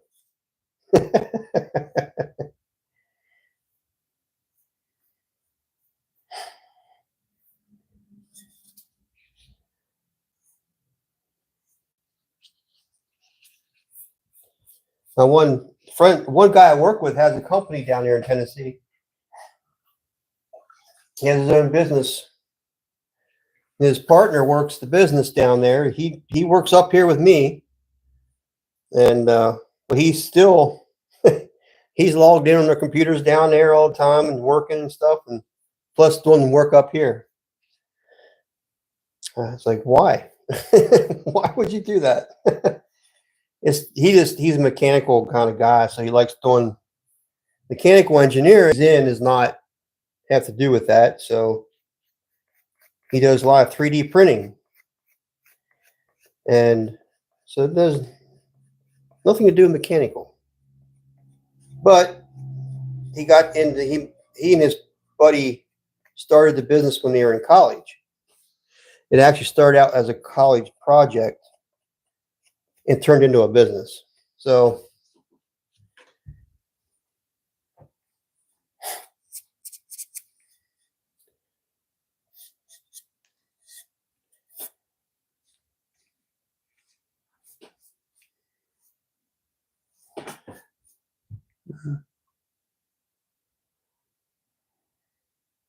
Oh, wow. I didn't know a tornado hit downtown. Wow. That is scary, Gail, if it's that close. That's very scary.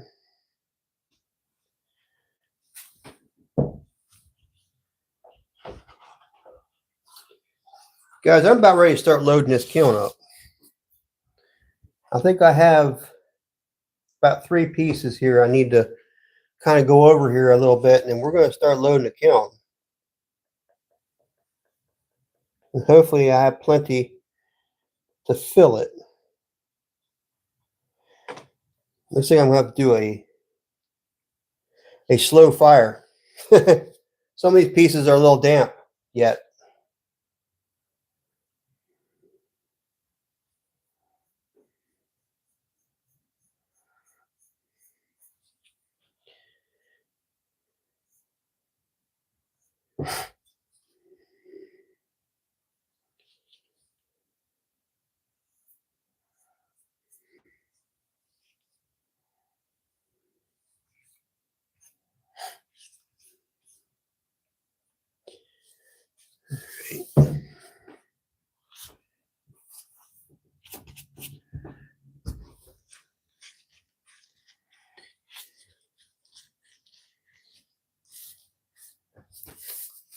Yeah, I can't say I've ever been to Tennessee, but I do want to go.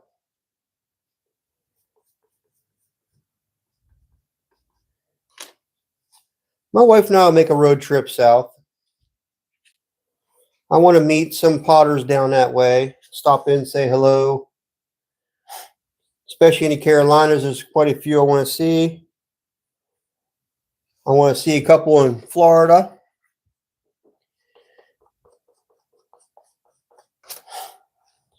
But I do want to do, I want to do the whole East Coast. So I want to start up north and work my way down.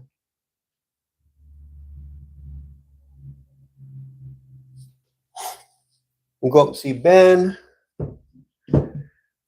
and his dad.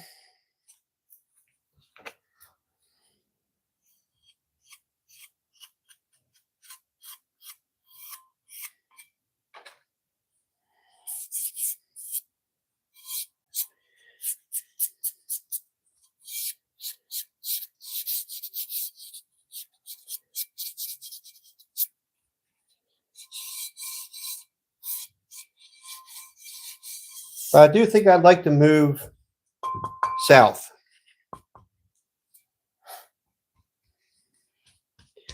But it's going to have to be in the country.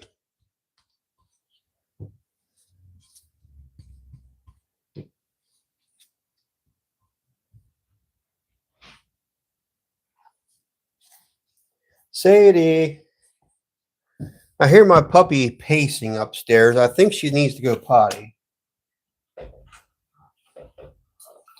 She hates the steps, so she really doesn't want to come down in the basement. Because the steps you can see through. You know, when you go back up, you can see through. She don't like that at all.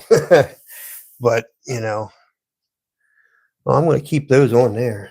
We'll keep them runs on there. I think that'll look awesome when they turn out. Fired. And then that pie plate's done. So, all right, guys. I think we're going to shift wheels here. And I'm going to go upstairs and let my puppies out to go potty. So if you all need to take a break, now's the time to do it. And then we'll come back down. We're going to load the kiln. So if you all want to stick around for that, give me about 5 minutes to let them outside. Maybe they ate them. Intrigue me. My brother lived in Tennessee 14 years. It's beautiful, and the people were very friendly. I believe that, Gail. It's the name that comes from the iron forge that was. Okay. Built along the Little Pigeon Forge River. The pigeon is from the passenger pigeon, and river banks were lined with beech trees, which were popular food source for passenger pigeons. Oh, I didn't know that. Ooh, Bella has a friend named Sadie. Yes, Sadie is pacing. I can hear her upstairs pacing back and forth. So I know she's got to go. I didn't know either. Well, they kind of look like doves. Okay. All right, guys. I'll give me 5 minutes.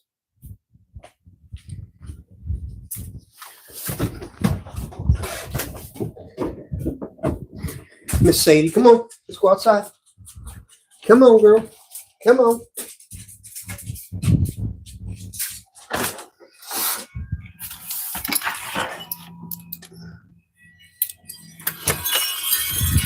Ooh, it's getting windy out here.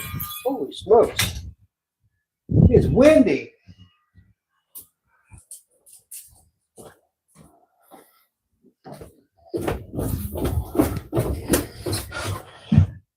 Wow, guys.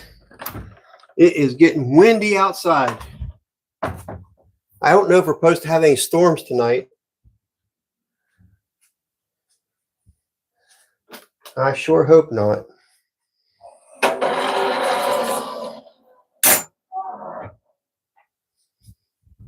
Because I don't want my kiln shutting off in the middle.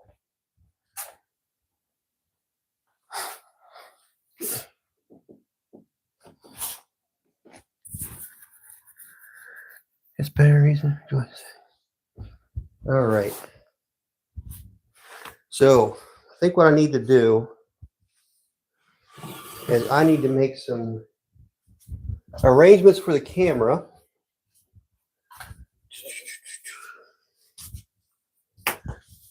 I already got a cord. So move the camera.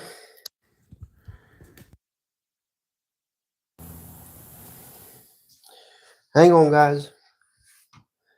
Get a little bit wiggly in here.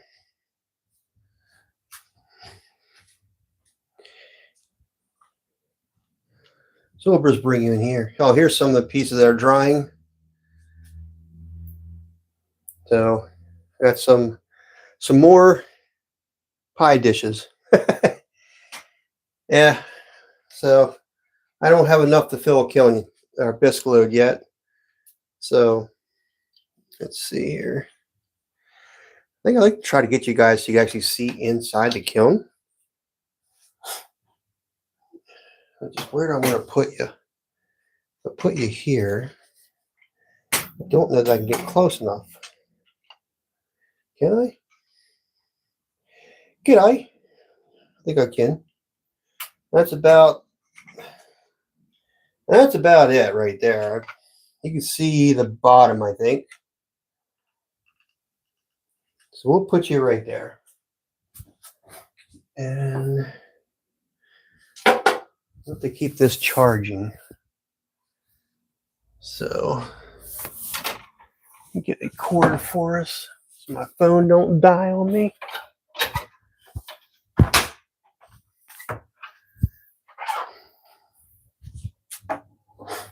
Okay. That in there. There we go. You guys should be good there.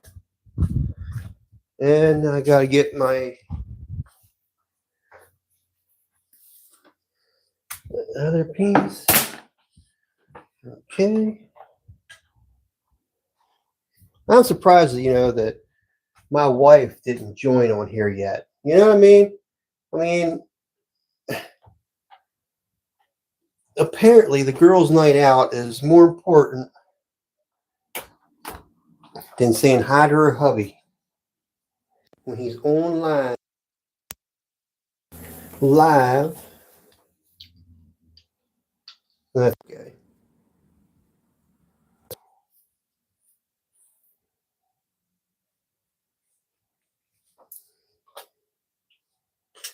All right.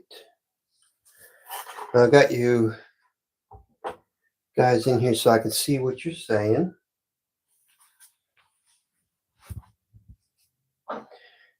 And we can start packing this kiln.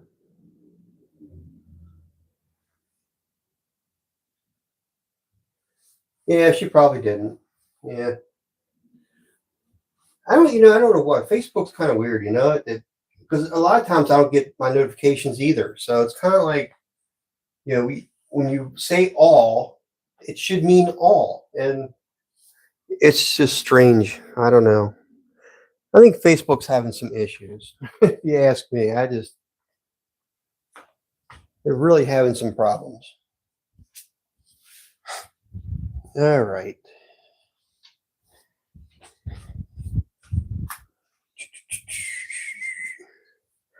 Man, this takes up a lot of space, these big ones.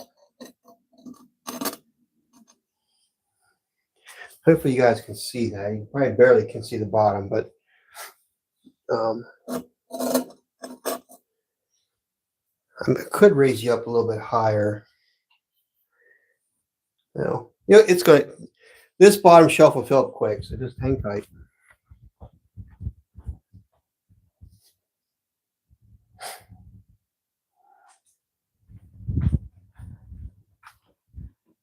I don't know if you guys ever saw me load a kiln before.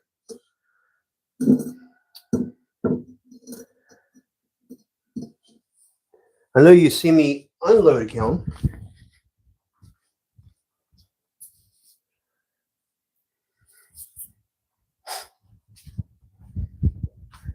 I gotta say, I love my scut kiln. I really do. I had an L&L, and I liked it too. The L&L did good. I really don't have any complaints with it. I mean, it ran good. It did not give me any issues. But my scut kiln, I like the fact that it's Wi-Fi, so that I get my notifications at work, which is kind of cool.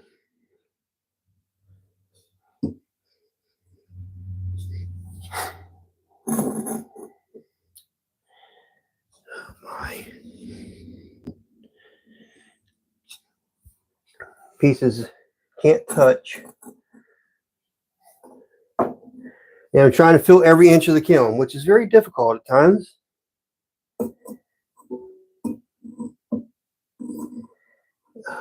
Oh, that is a piece that's on there. I should have scraped that off and never did. All right, put you here.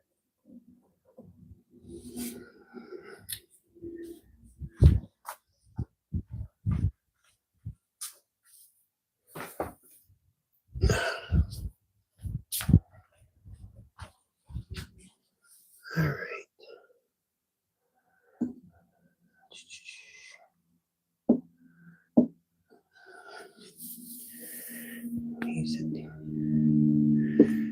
Oh man, I should have freaking scraped that off before I loaded this kiln up, because I can't get rid of it right now. All right. And I don't think I have a piece that's even going to fit in here.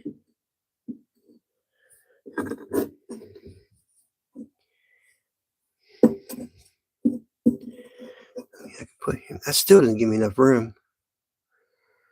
Let's see if I have something narrower. Gotta get going, Terry. Everyone, good night. Best wishes. Oh, okay. See you, Ben. Good night.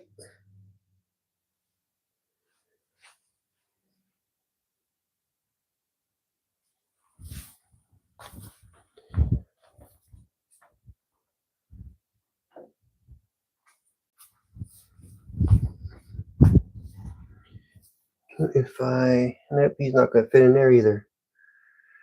All right. I guess that is going to be what it is. Sometimes you just can't win with that. And if I would have remembered about that piece that I needed to knock off my shelf, what it was is a cone that's stuck to my shelf, and oh well, I'll get it next time. All right.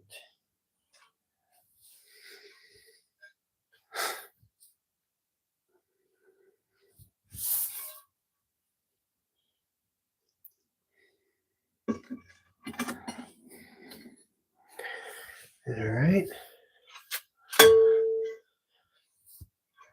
Has anybody else seen a kiln load? I'm sure. I'm sure Gail has.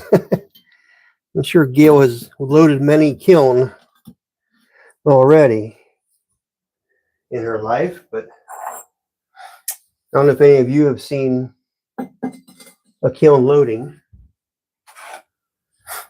I mean, it's like Tetris, you know. It's just like a game of Tetris.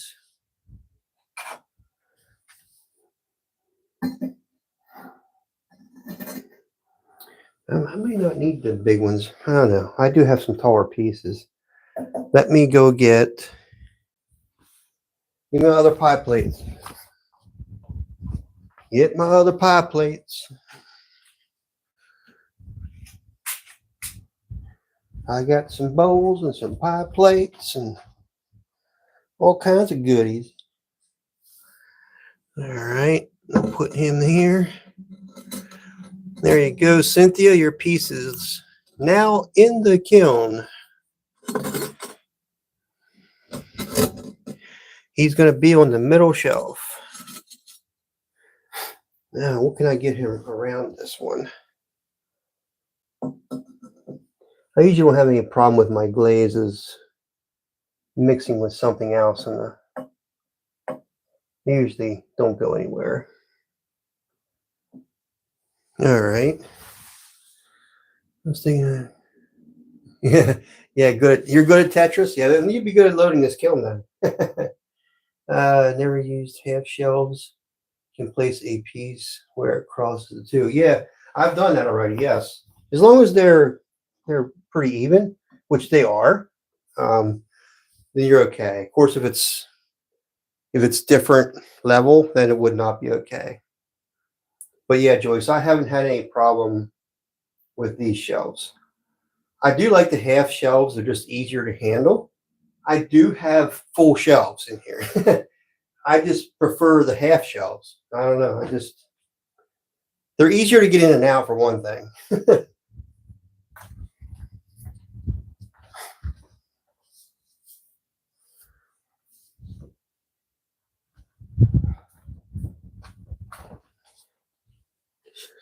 All right.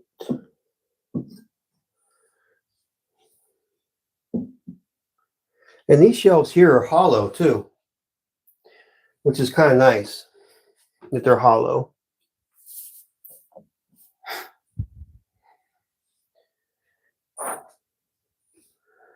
And I have lots of kiln furniture too, so I always have options with half shelves. If I want to raise one up a little bit higher than the other shelf, I can do that. And that sometimes I've done that, and so I have options when I use my halves. Not going to work.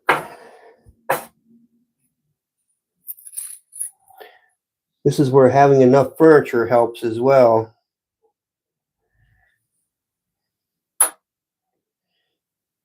All right. Looks like I can fit a couple more pieces in there. I might need to actually glaze a couple more. We'll see. We'll see. I've got many more pieces to go in, so we'll see. I think this kiln only measures out, if I'm not mistaken, it's 7 cubic feet.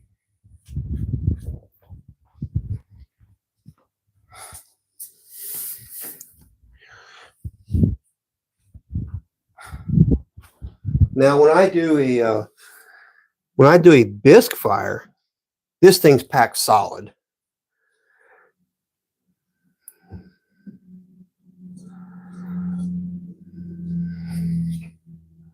But with a glaze firing, you can't do that.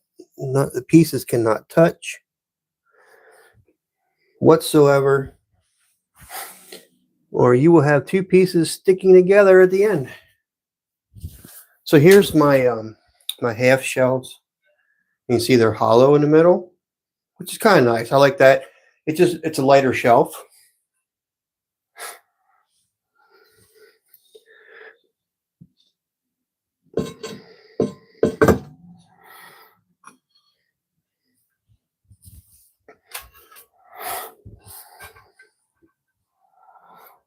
Oh no.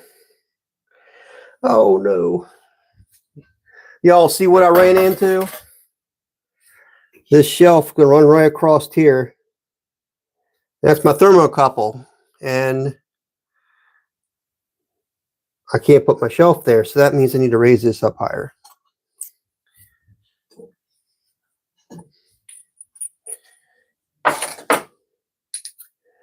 So that's what I shall do. I shall raise it up higher. Hopefully that's high enough. I don't want to be on top of my thermocouple. One thing in the kiln you want to protect is that. Yeah, I gotta go higher. I wish I had some tall pieces to go in here. I don't have anything tall. That kind of stinks. All right, we'll keep these on. We'll keep those on there, I think.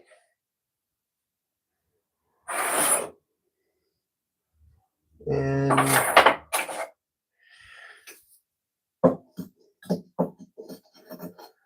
this is always a fun process.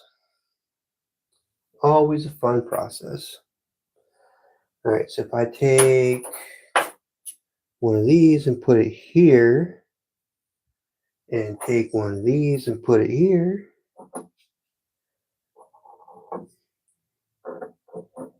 now I'm above my thermocouple.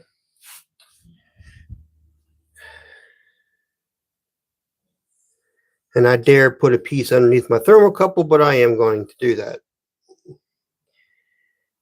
I haven't had it break apart yet. Anything below that thermocouple, if it would happen to break apart, it would land in my glaze on my other piece below it. That would stink. All right. All right, that's how we get around that idea there. Well, little things we got to do.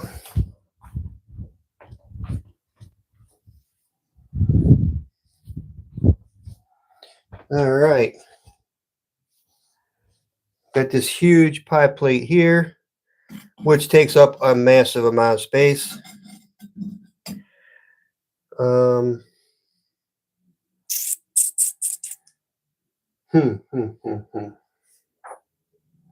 He's not very tall, but I don't even think I can get a bowl in here. Can I?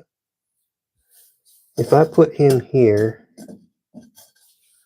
and I put a bowl there, can I put a small stand there?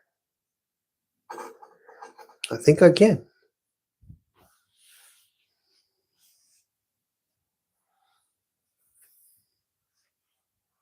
You follow the element line?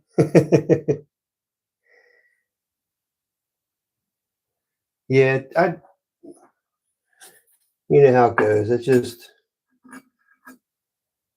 guess gotta try to make it fit.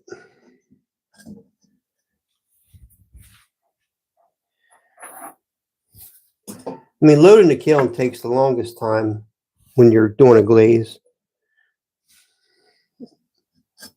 I mean, it takes time to glaze everything, obviously, but you know what? He's going to go right there. I'm going to turn him this way. I still got 3 legs. And we can put this shelf in here.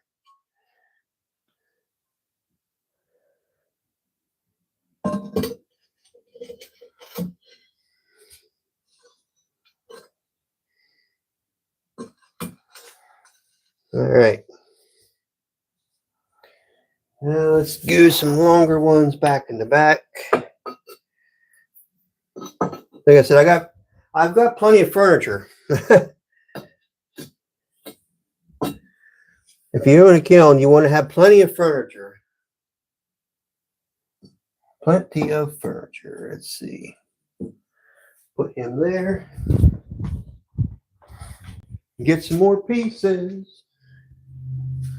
Get some more pieces. All right, he's good. He's good.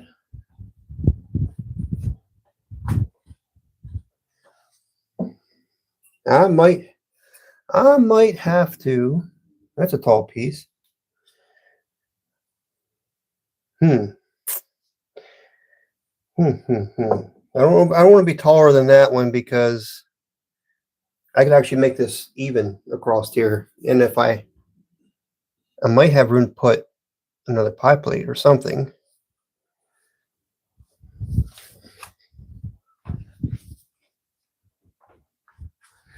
All right.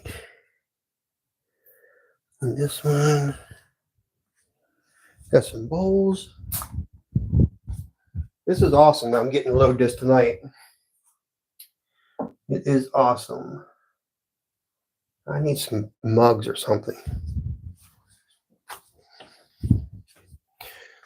I hope this all ain't too boring for you guys. I know it can be. It's just part of the process. All part of the process. You can go in there. He's okay. All right. I glazed these a long time ago, so they've never been able to fit in the kiln load. So I'm trying to make them fit this time. Okay. Put him like that. I think he'll be okay. Like that. Okay. I think that's good. That's good. And then we'll put this shelf on. Ah, dang it, habit.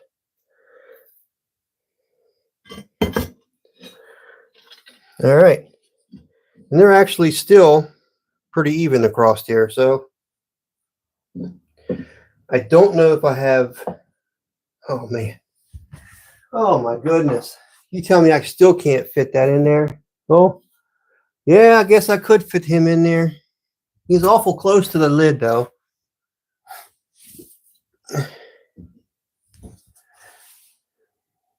That's about 1/8 of an inch.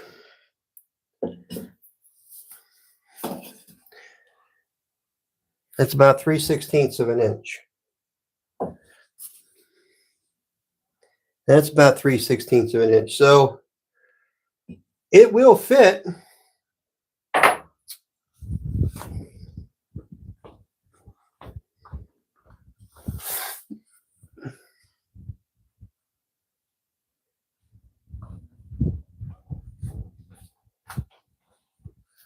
It will fit. And I need to get some more pieces glazed, guys. Can you believe this?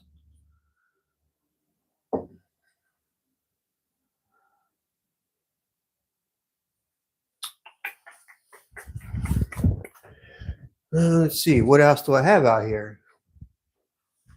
I do have some pieces. They're partially glazed, though. They're not really ready, though. They're just not ready. All right. Alrighty. Let's see. Never would I watch paint dry with you. A nod. Hey, nod.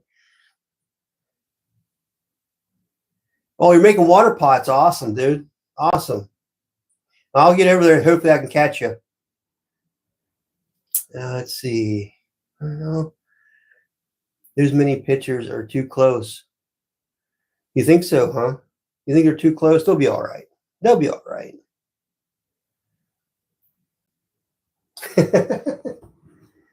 They look really close, but trust me, I've done this. They'll be fine. They'll be fine. They will be fine. They look closer on camera than they really were, to be honest with you. And I guess we're just gonna have to glaze a couple more pieces, guys. I hope this ain't too awful boring for y'all, but y'all, yeah, I'm not keeping you here. You know what I mean? You guys can do whatever you need to do, right? I keep saying that, and just I gotta remind myself, y'all are here because you want to be. All right. Let me get you guys back up here where you can actually see what on earth is going on. And I have a few more pieces we can glaze, and then I'll finish that one up. All right. Yeah. Now we're back in order.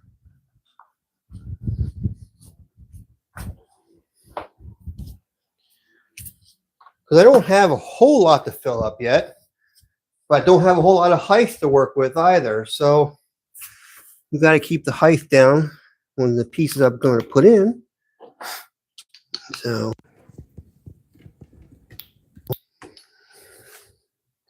still haven't seen my wife tune in yet. I don't know what Miss Jackie's doing. I tell you what, though, I bet I know what she's doing right now. She's probably sleeping. She probably had a long day today. Really long day.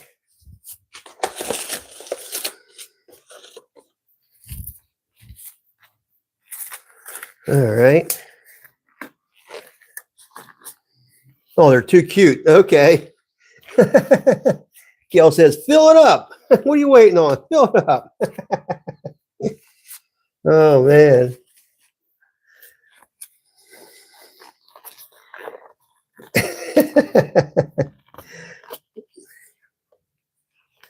Did you see about my bread pan?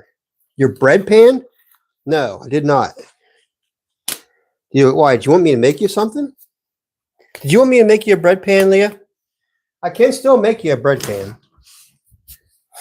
I don't know, did you see? I do have a bunch of pie plates that are ready to go in the bisque. So, and I think what I'll try to do is put this one in there. That's we're going to glaze him again. Because I like this piece. It's like a nice bread dish. I didn't make a top for it, but I think it would be a nice bread dish. It's just the glaze that I don't know what I was thinking when I glazed it, but I obviously wasn't thinking. That was the issue. So this is my regular clay. No sparkles in it. But I do have to rough it up just a little bit, and hopefully that I can get the other glaze to stick to this. I hope I can. If not, it'll ruin the piece. It's either one or the other. I've done this before and it worked. So we're going to try it again, and hopefully it works again.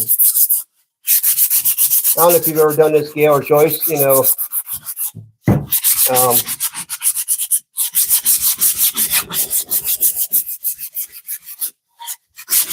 yes, please. Okay.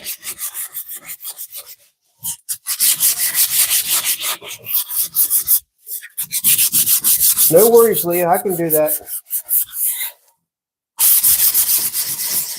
All I'm trying to do is scratch up the glaze a little bit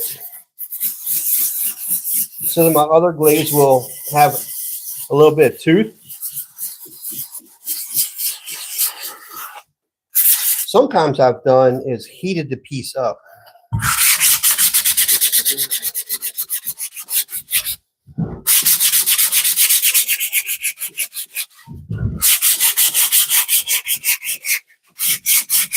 Yeah, that's what Jackie is doing too. She's making bread, sourdough bread.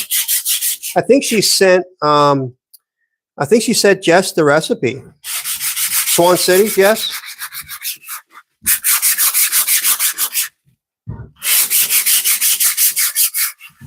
I'm sure if you ask her, Leah, she'll give you a recipe. I think the hardest part is getting a starter made. Once you have a starter, you always keep it, and you keep adding a little bit of that starter to your new batch of sourdough bread you're making.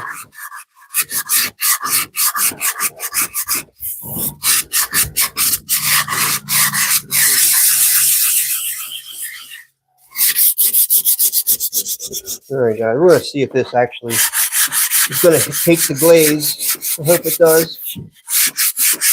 This is such a nice piece. I really wish I would have taken a little bit more time with the glaze when I glazed it last time. All right, I'm going to go wash this off.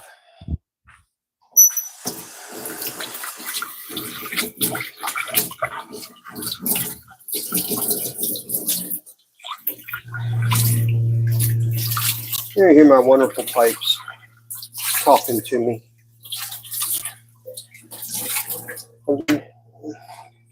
I'm not much of a plumber, although I can do it. But I've had plumbers here to look at it already because I thought, well, maybe they knew more than I do. And they couldn't figure it out either.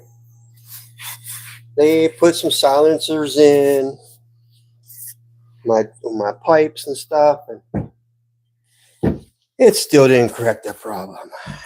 So it is what it is. It is what it is.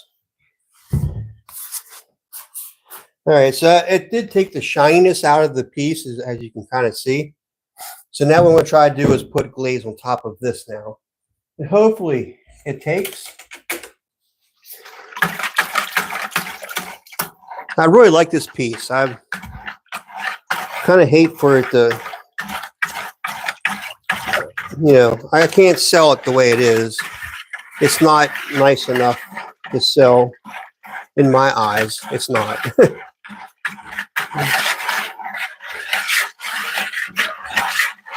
I know Leah would say, well, I'll take it. If you're just gonna, if you can't sell it, I'll take it.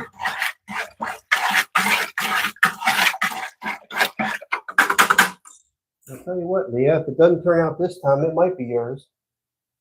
If you're interested, that is.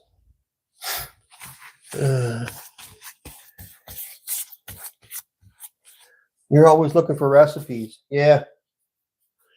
Well, she has one. It's pretty good, actually. Her recipe's pretty good. Her sourdough turns out really nice. How do I want to do this?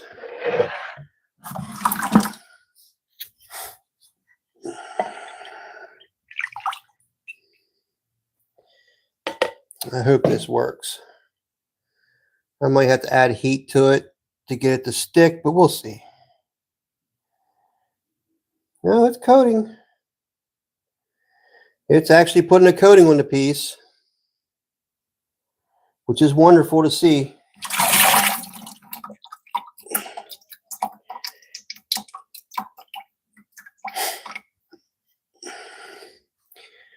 Yep, it put a nice coating on it. Awesome. Awesome. That's good to see. All right. The outside's kind of lousy too. So I like to try to get the whole thing done. You know what? I think what I might do is get the tongs. This is a pretty heavy piece though. That's not going to work. That's not going to work. All right, we'll wait till that dries and then add more to it. All right, we got a couple more pieces here. Let's see. I don't have room to put my dolphins in. And the dolphins, I'm kind of waiting until I get the glazes that I want to put on my dolphins. So we'll see. Someday I will get them done completely. They are bisque fired, so. Now I did not sand these at all. Yeah, these did not get wet sanded. Although they feel really good. They feel nice and smooth. So I think they're okay. I usually like to wet sand my pieces. Just, you smooth them out.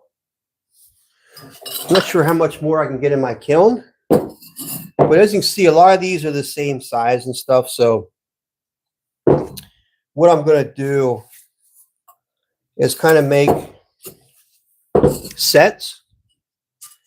Like these kind of go together. Yep, that goes together. That goes with these. And that goes with these. 5. I should have 6. Oh, there's one. He's a little bit shorter, though. He's this guy's height. Well, there we go. 2, 2, and 2. All right. What's this one? Oh, he's a good one, too. Yeah, they're the same as well. All right. I made different shapes of these things. I don't know if you guys remember me. I made a bunch of these. But I made several shapes of cups. And just kind of getting an idea of what I like. I do like this shape. I do like that shape. So here's a bunch. That would probably fill up the kiln with this. That would probably be more than enough to fill the kiln up. This is drying. That's good. It's drying. All right. Well, and that's what we're going to do, guys. We're going to glaze a few more pieces. Let's see. What was this? That's clear. That's the white. We're not doing that one right now. There's the red. That's the cinnamon. I do like my cinnamon. Teal blue. Avocado. I do like the avocados. And the mint. I like the mint. And the blue.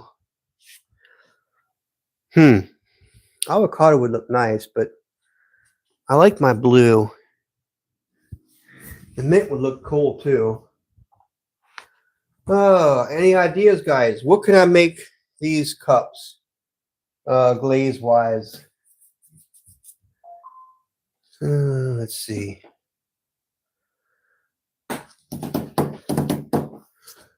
Let's see. I can't even tell. I don't know. Can't see. I'm sure my wife is sleeping by now. Oh, I gotta let my puppy in. Uh-oh. Hey, I'll be right back. I gotta let my dog in.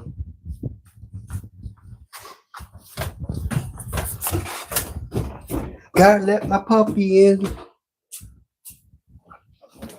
Miss Sadie. Lady Sadie. Come on, girl. Good girl. Yeah. You have to go out? Huh? You have to go out? All right. Come on, Zoe. There you go. Get busy. Get busy. Don't bring any back. All right. All right. I gotta let her back in a couple minutes. Sadie's back in the house. Cobalt and walnut. Yeah, I like the cobalt and walnut as well.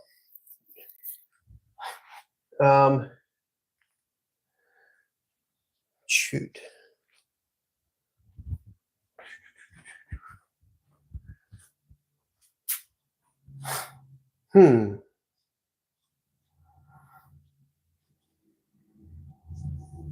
I do like it too. Maybe that's what I will do.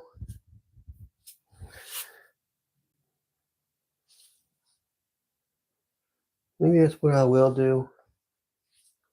Because that one piggy I did looked really cool. Where is he? This piggy I did looked really cool. He looked pretty cool.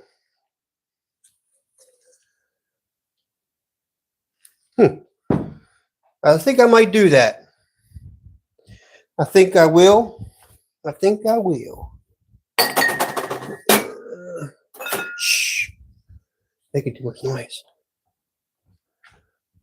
All right. The piggies. You like the piggies. All right. I got to go let the doggy in. My littlest one has to come in now. Yes, Miss Sadie, you can come down with me. You can come down. Yes, you can. All right. Come on. Come on, Miss Zoe. Oh, you got yourself wrapped around again. Oh, get out.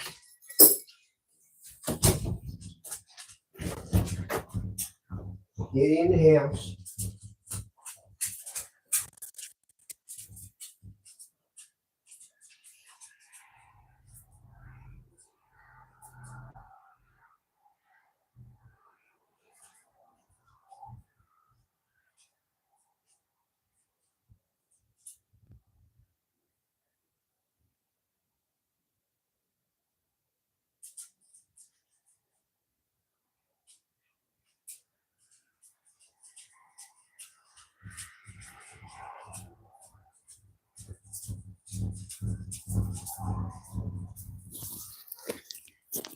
All right.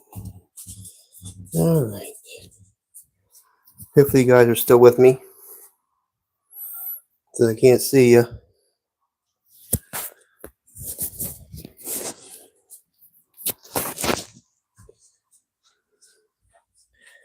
All right.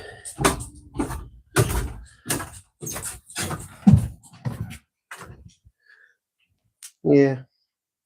I think I can fit the rest of that stuff in there. All right. I think it'll be just enough with that piece. All right.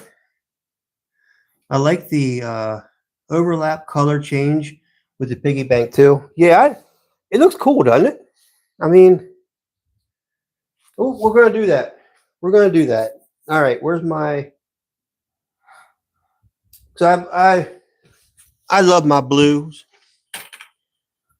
Let's see, there's the white. That's that one. That's the walnut. Oh, there it is. There it is.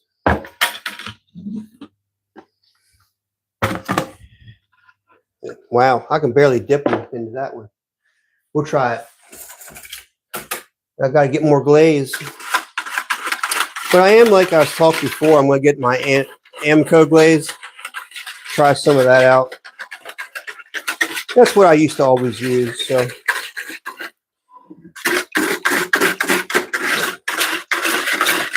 I mean, don't get me wrong. I like the Coyote.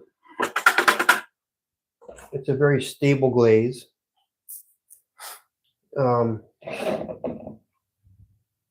But you know, my other glazes used to run really nice.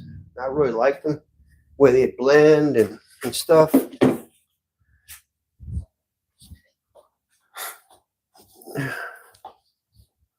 All right. I don't think I have enough depth in my bucket to dip, but I'm going to try.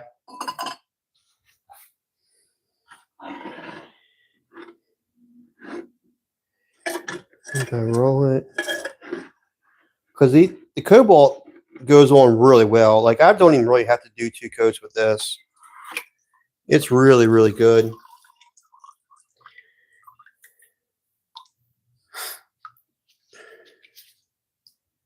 I did not wax the bottoms of these, but it's okay. It's okay.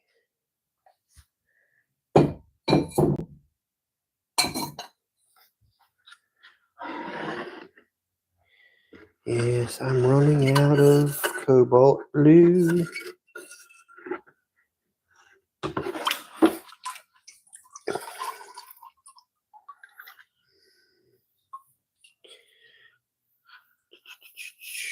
Can you all see me? Hope I'm not too far away. I can rotate my camera a little bit more so y'all can get a better look at what I'm doing. And rotate you this way a little bit. What am I missing? Yep, okay.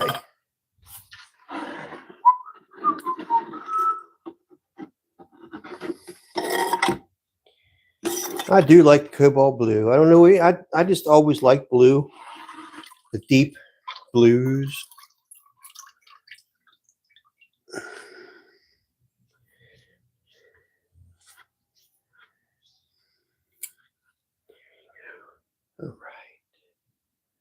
All right, partner.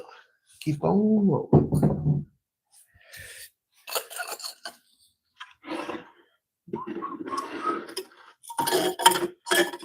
I'm gonna fire this kiln tonight, buddy.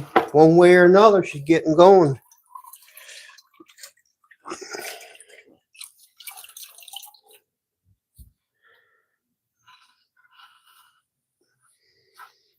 That's why I keep a bunch of smaller pieces and stuff like that sitting on the shelf. Just because, right? I mean, you always got something that you got to fill a space with.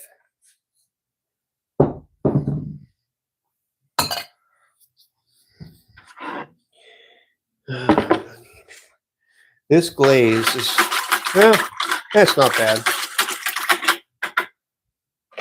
It's staying pretty suspended.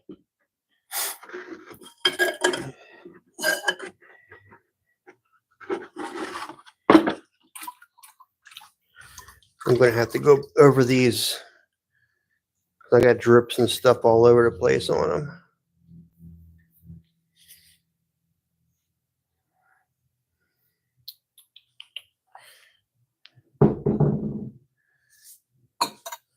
These are going to look nice, I think. They're all pretty well the same height. They're the same shape.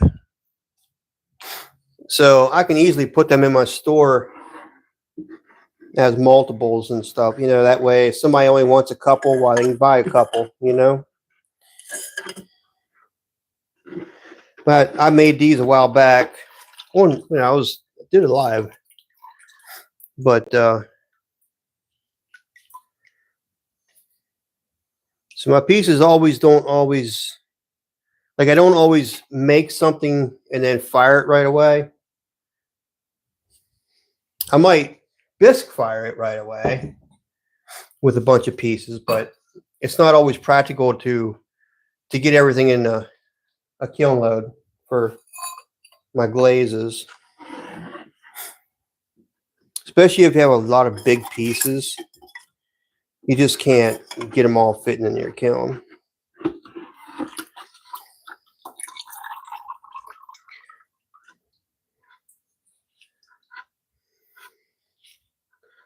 I mean, I do have 2 kilns I could run, but the other one I don't have hooked up anymore because I used the same outlet, the same breaker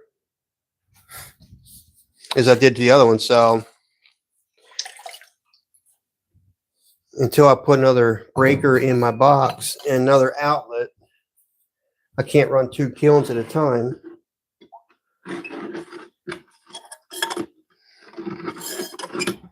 I did put 200 amps in my house because of the kilns.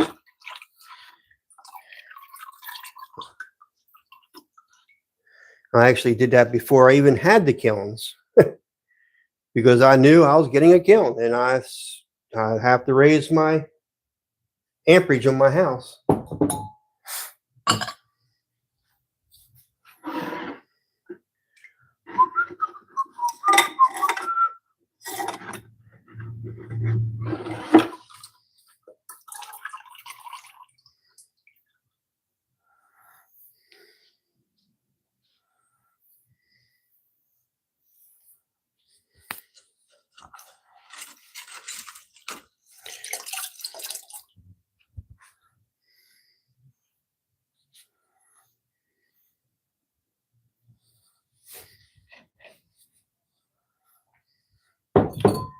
All right. I don't think I'm going to dip these twice. This glaze is pretty good at coating with a 1 coat, believe it or not. It does really well. So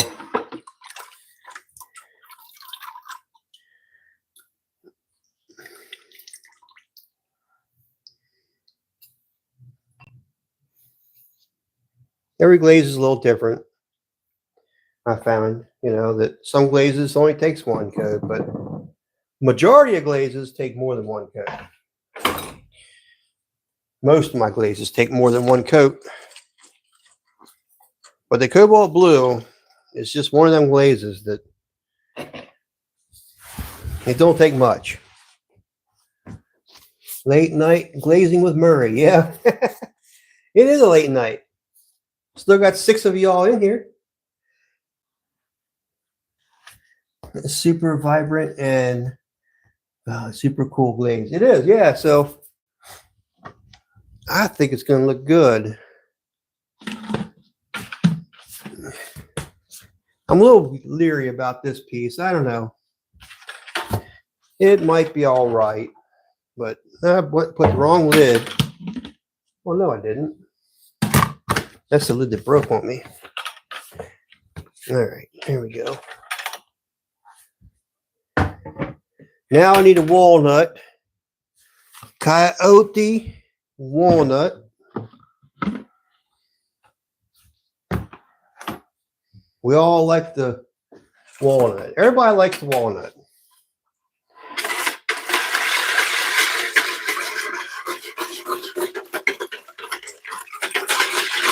I think everybody likes the walnut because of the way it runs and just kind of way it breaks on edges. And it just looks really cool.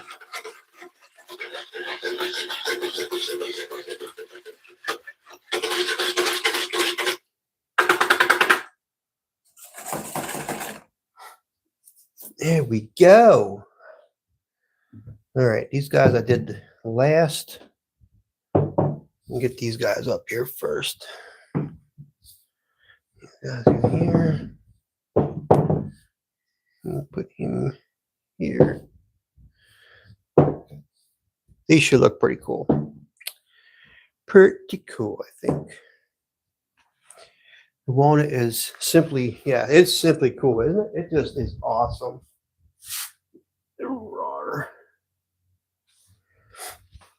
Yep.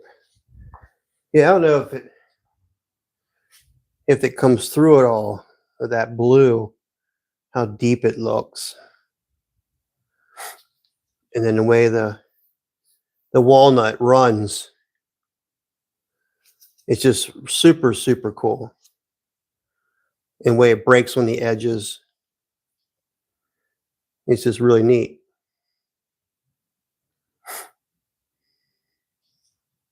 Yeah, he's a pretty good looking piggy, if I do say so myself. All right, I'm going to leave the runs on it. I'm going to leave the runs on it because the runs are going to add something, right? I think they're going to add some niceness to this. We're just going to let them there, let them have fun. I'm going to clean the bottom edge of this piece up just so the glaze doesn't decide to take off on me, which I don't think it will. And we're going to do the dippy dip.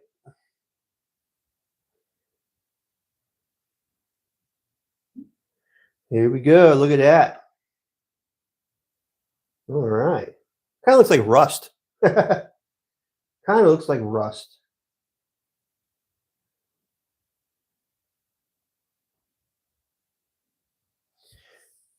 I think I might dip those twice. So these little edges, though, I need to clean up. I don't want the drinking edge to be rough. And where my little prongs were, I need to make sure they're okay. But they're not sticking out anywhere.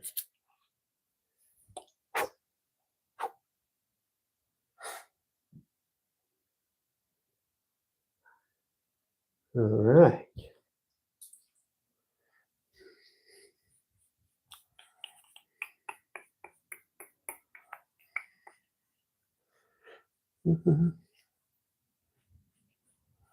So how many people are sleeping already?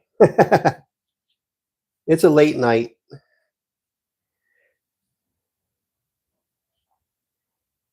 It's Saturday Night Live. Yeah.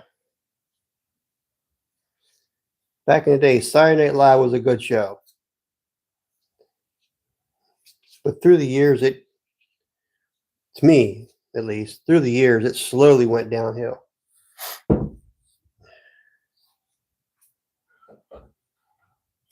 And I'm not even talking about political bullcrap. I'm just talking about the show, period, is just not what it used to be.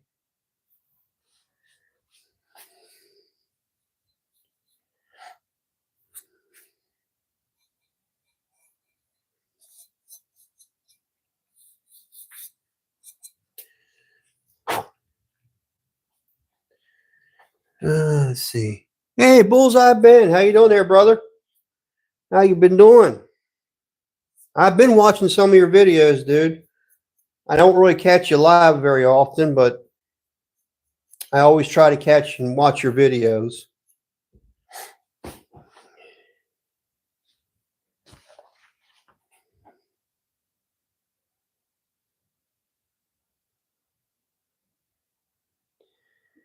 We're glazing and we're loading the kiln up. I have it almost full. I have a couple more pieces that I'm going to stick on and we're going to fire it up. And then Monday night, we should have a live kiln opening. I don't know that it'll be done tomorrow.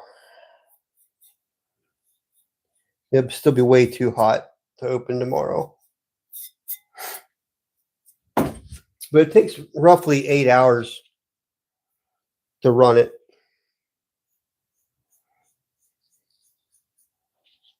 Well, it's going to take probably longer than that because I'm going to do a slow or probably a medium run on speed. And then I'm going to put a hold time at the end.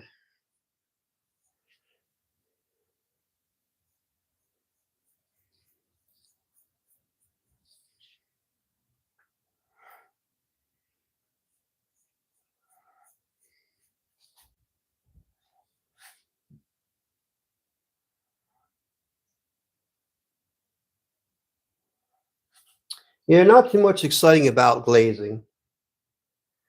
It's not nearly as fascinating as throwing. But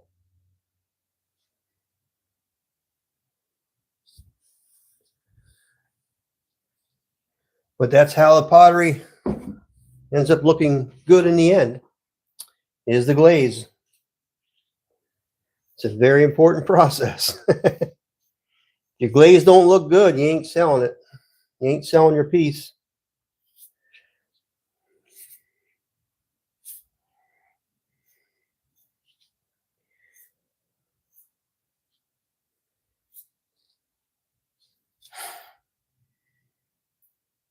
That's it. Thank you, buddy. Yes, please smash the like. Please subscribe if you're new here. And hit the bell and make sure you select all videos. That way you get notified, hopefully, that I go live. But from what I understand, YouTube, well, some of you guys, I try to, I have you guys marked as all. I don't get notified. So I don't know if that's even correct anymore. YouTube, I don't know about what they're doing. I think they need to get their act together, though. People are starting to go to Rumble. I'm on Rumble, by the way. You can look me up. I do like Rumble. I think they don't have as many people on there, but they're growing, getting bigger all the time. And we're starting to get a pottery community over there too. I know that Swan City Ceramics is over there. I'm over there. There's probably other potters over there. I'm pretty sure there is.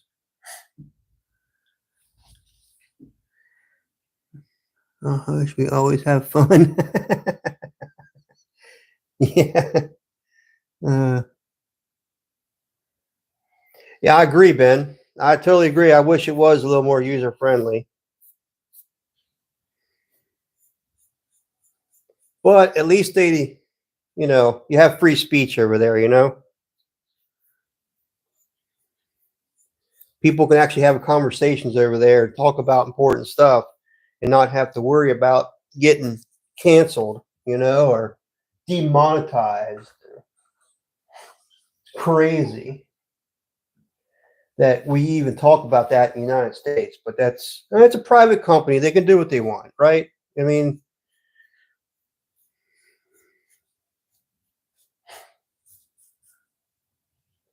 really, it's up to the people, right, to speak their mind. And if they're sick and tired of YouTube with what they're doing, they will move somewhere else, right? They'll go to Rumble or Twitch or somewhere like that. But it takes the people to stand up and do it.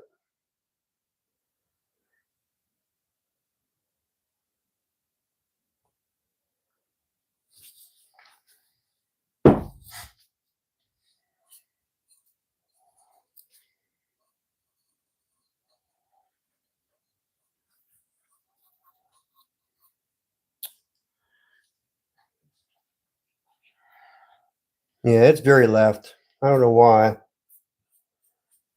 but it is. I think it's a gray area because once you get so big, you have a responsibility to protect people as in their rights, not their feelings. Well, yeah, exactly. I think once you do get big, you do have a certain responsibility. And I think that you need to uphold the Constitution at that point. I understand you're a private company, but I think it's publicly traded, isn't it? Isn't it a publicly traded company? I'm sure it probably is. It's a alphabet, isn't it? Owns him. So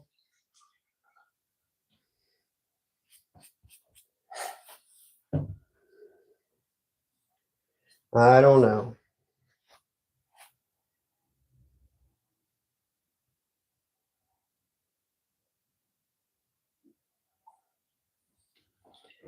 I heard people Facebook was giving them problems, but I really haven't had a whole lot of problems with Facebook. I don't really hang out there much, but I do post on there. I post stuff on my Muirhead Pottery page and book and group, but that's really about it. I thought about TikTok too. I don't know about TikTok. I don't know. I mean, people seem to like it. That it's going okay. I don't know.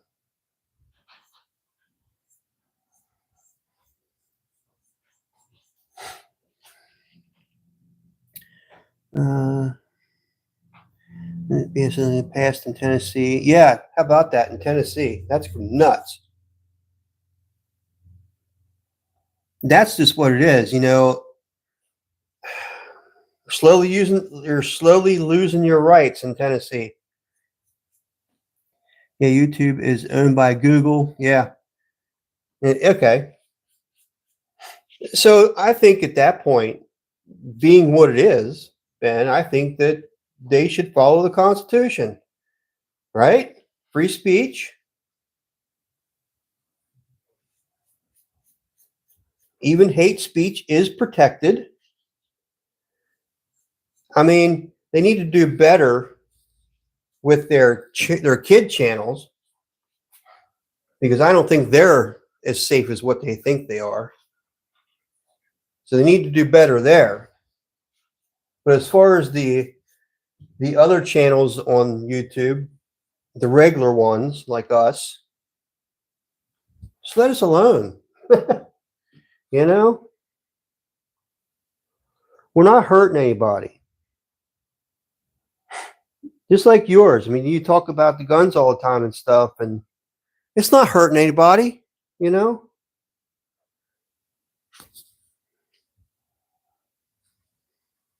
And the thing of it is, if somebody wanted to learn about those guns, they'd have some place to go and learn about them. You know?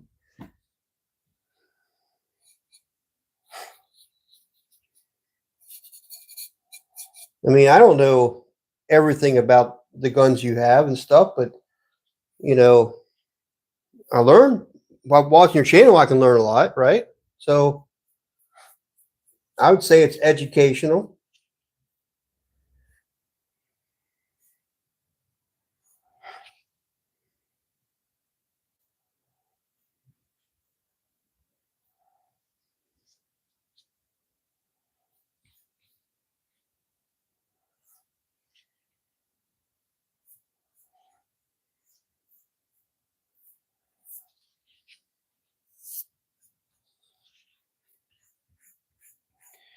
It's so funny because the left accuses the right of wanting to force things on them, but last I checked, it was the conservatives trying to conserve our rights, including people on the left. I swear. Yeah, I think you're right, Leah. I think you're right. Yeah, the people try to say that they incited something, even though they did nothing of the sort. Yeah, I agree. I agree with that. I mean, I've seen some senators, I've seen some Congress people. I'm not saying what side it is, but I've seen them incite violence. You know, nothing happened to them. Meanwhile, they're trying to trans and abort our kiddos. Yeah, Leah, that's a big one for sure. Take away our pews and other freedoms and force people to use words or phrases that they deem appropriate or appropriate or weird. Yeah. Well, I agree. I mean, that's, you know, I don't understand all that as to why things have gotten so weird. They've definitely gotten weird, all right.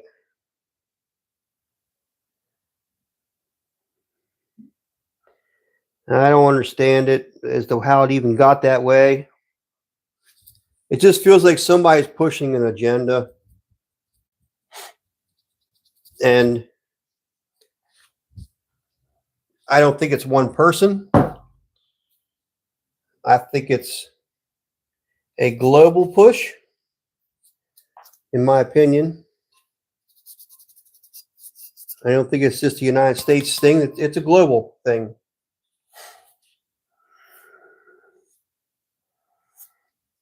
It's sad, really. I mean, people need to be free to do as they wish.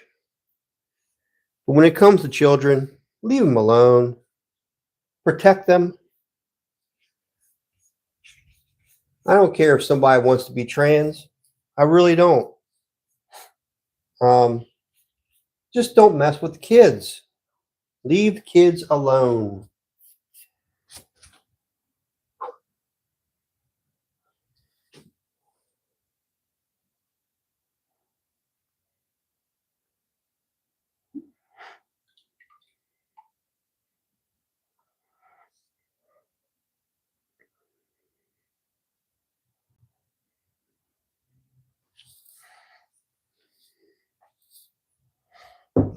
All right.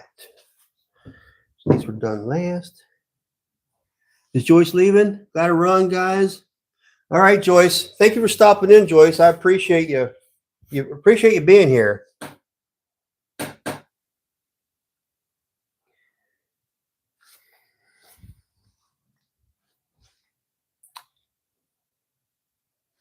You're here lingering. Yeah, it's only 10 o'clock here on the East Coast, anyhow.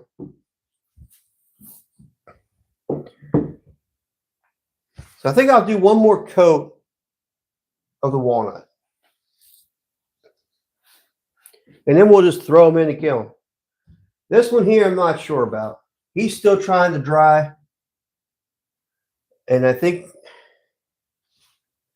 I don't know, he might just have to wait for another day because he's not drying the way I want him to dry. I might have to do some more work on him.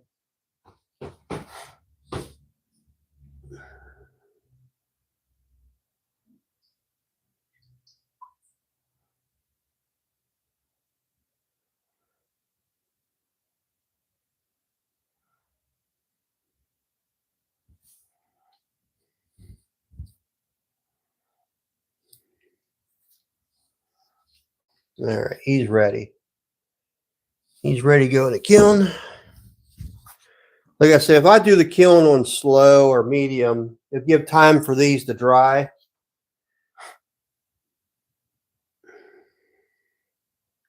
actually I'll probably do it on slow. Since I just glazed these, I'll let it take a couple hours to get to like 120 degrees or so.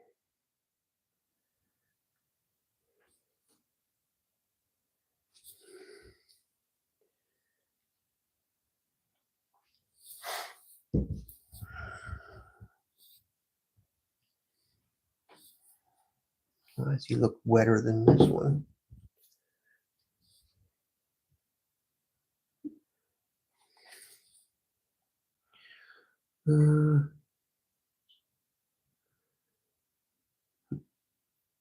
Let's see. Did you miss that?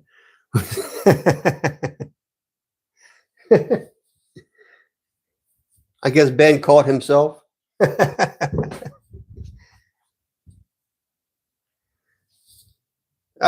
Big nabbit. Yeah.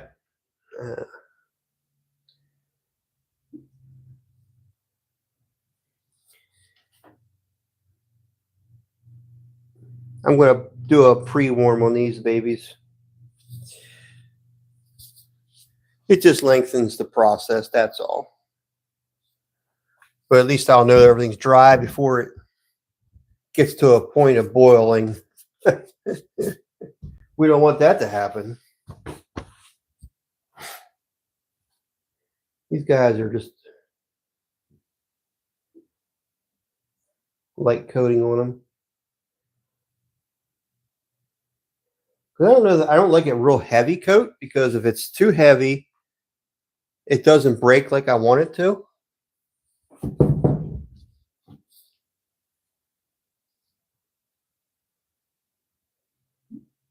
Now I'm leaving the drippies on these because I want to encourage the dripping. Except for that one. We're going to encourage the dripping.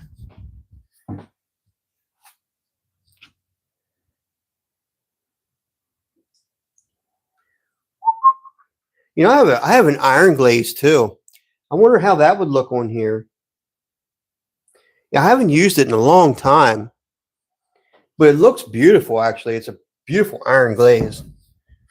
I used it a lot with my brown clay I had. It's like a dark brown clay, and then when it looked like it was old, like really old piece when I used that because there's a town in East Berlin here, and they were doing what do they call it? I don't know. It was a thing to raise money for the town. So they wanted me to do a mug, like an old time mug, and then make it look like it was old pottery and that kind of thing. So I did that, and I used my dark brown clay. It almost looks black. Well, not quite black, but it's dark brown. And I put that iron glaze on it. Man, those pieces were cool. Very cool. I only made 100 of them too. They're out there somewhere. I don't even have one. I don't even own one of them. I wish I did, but I got rid of all of them. And I'm not sure if my daughter has one or not. But yeah, there's only 100 of them babies around, and it was a historical time for East Berlin or something, like when they found it or something. I don't know how many years. And it's like a commemorative type thing. And Uh, yeah, so I only made 100, and it raised a good bit of money off of just 100 bucks. So that was the whole idea, was to get a little bit, raise a little bit of money and to have a commemorative piece. Is that what I said? Like, how can people be proud to take it? I'm not sure, Ben. I will, throw some meat in here. Can you throw some meat in there with the clay? It would be burned to a crisp, Ben. There wouldn't be anything left of it, Ben. So does your family do pottery too? No. There's nobody in my family that does pottery. My youngest daughter, I heard, had her on the wheel when she was probably 4 or 5. Yeah, 4 or 5. She was on the wheel. So she didn't throw anything, but she had fun playing on the wheel. I'd put clay in the center, just turn it on slow for her, and she'd get in there and just mess with it, and she'd be on that wheel for hours just playing. And but she never got into it. She ended up for college. She's in theatrical arts, so she's still in arts, but she just didn't get into clay. My oldest daughter, she really doesn't feel like she has a knack for it. I guess she just never really tried a whole lot, but she's a nurse, so she cares for people. So that's very important. So my son, my only son, he just never got into it. No, he was never into much of anything like that. So it wasn't his forte. And so, yeah, I have 3 kids and none of them are into it. And I think if anybody probably would be in it, would be my youngest daughter. She's an artist, through and through. She's an artist. She just got that eye, and I don't know, but yeah. So it's just me. Kiln openings are so exciting. They sure are. Yeah, I love kiln openings. It's going to be exciting to open this one up. I mean, to see how these turn out, to see how the pie plate and all the other stuff pieces turned out. It's just always exciting. It is always exciting. It's probably not as exciting as Roku, but it's still exciting to me. Roku is a different type of process completely, but it's exciting. I've never done it, but it's very exciting. But yeah, the meat would be ash. It sure would. It would burn that bone up too, probably pretty good. It would turn pretty well everything to ash. Matter of fact, they use ash for glaze for some glazes. They use ash glaze, so the potters will blow it in onto the pieces, or it could be ash. They have ash wet glaze like we have here. It's just an ash glaze, and they actually dip their pieces in and that kind of thing. But it makes them real nice and shiny and stuff, and with the meat not surviving. Yeah, she's a nurse. She's a really good nurse. Yeah.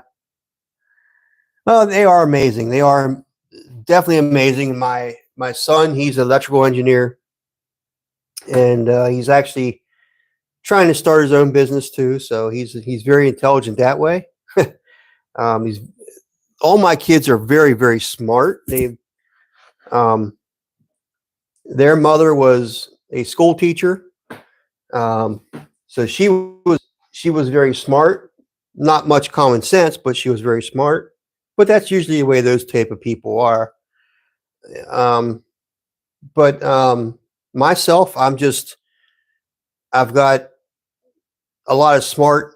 I can do anything as far as that goes. I never went to college, so to speak, but I'm smart in other ways, and so the kids are very intelligent. They were always straight A students, honor rolls. My daughter's graduating with honors in Rowan University. So it's awesome. They're just very smart kids.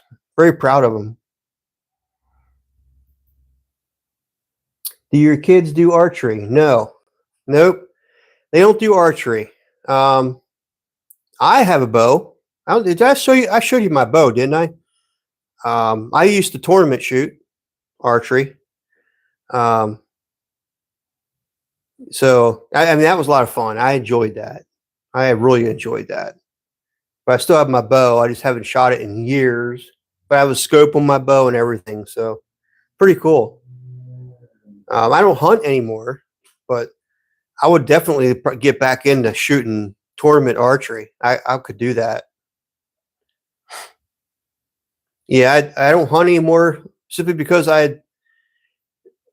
for me to go and process the meat and all that, I just, we don't eat it much. And a lot of the meat we get anyhow, we get cows from, close by.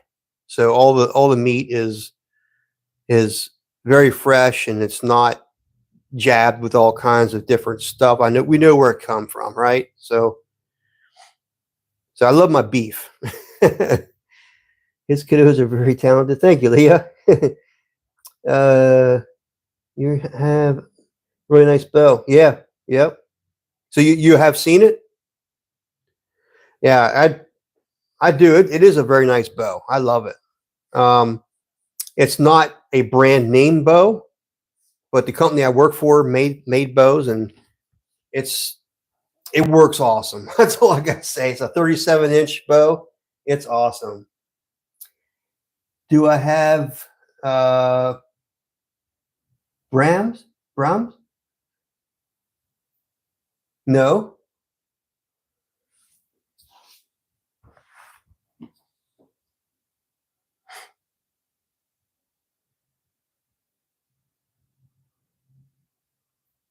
Let's go in here. Let me walk you guys over here so we can get this kiln going. Hopefully, there's enough pieces. Be enough pieces now without that other piece. I just that thing there. I don't know. You can tell I'm not real happy with it right now. So we're just gonna wait and. I mean, if I have to put it in, I'll put it in. But I'm really not. Don't want to put it in. That's really all there is to it. Just really don't want to. Okay. Let me get you guys hooked in here. All right. Brooms is a farm restaurant. Oh no, no, we don't have one of those here. I didn't. Yeah, the name. I didn't recognize the name. So yeah, we don't have one of those here. Let's see here. Get you guys turned back down to the where you can see what the heck going on. I do have plenty of room in here.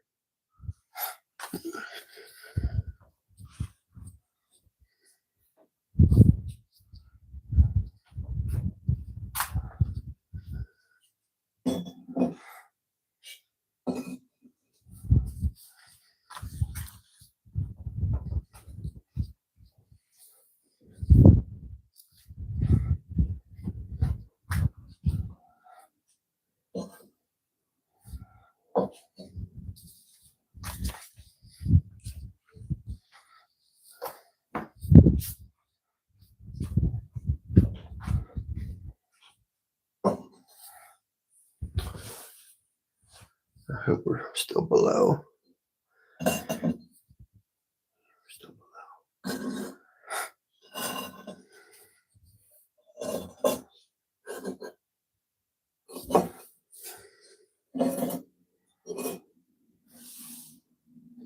Yeah, they're all still below. This one here is the closest one to the top.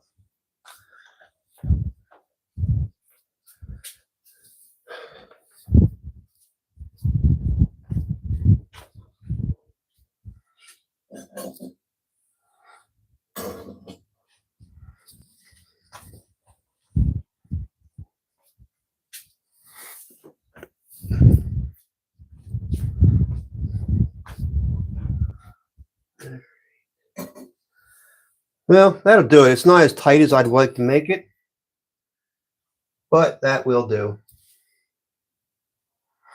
I'm going to have to run this slow.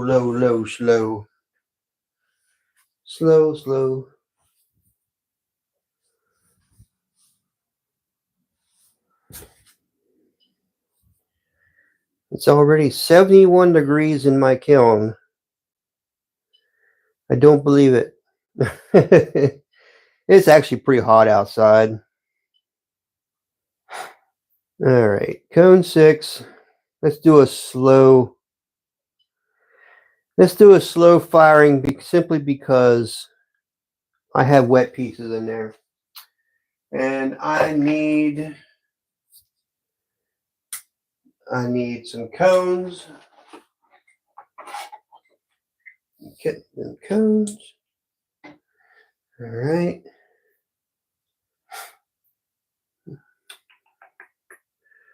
I'll put my 7 here.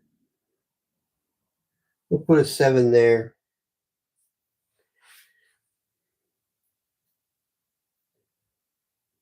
Put my 6 right there.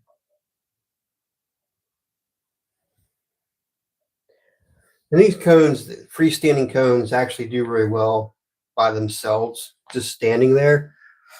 I never had a problem with it. I did actually put them on a pottery, just a clay piece, and that will help it from not sticking to your shelf. But as long as you have some stuff on your kiln to help protect the shelf, you'll be okay.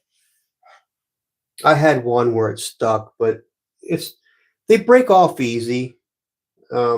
It's not a problem. So I got it slow. Let's do a hold time. I'm just going to do 20 minutes.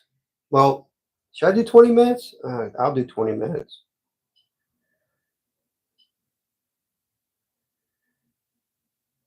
Yeah, 20 minutes.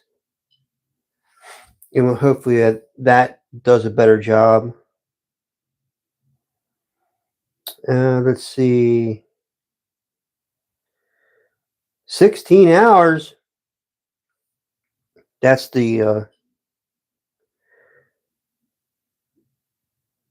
full amount of time it will take. I'm looking here at the preheat time. I do want to probably do a preheat time. If I do a preheat time, I don't need to do a slow.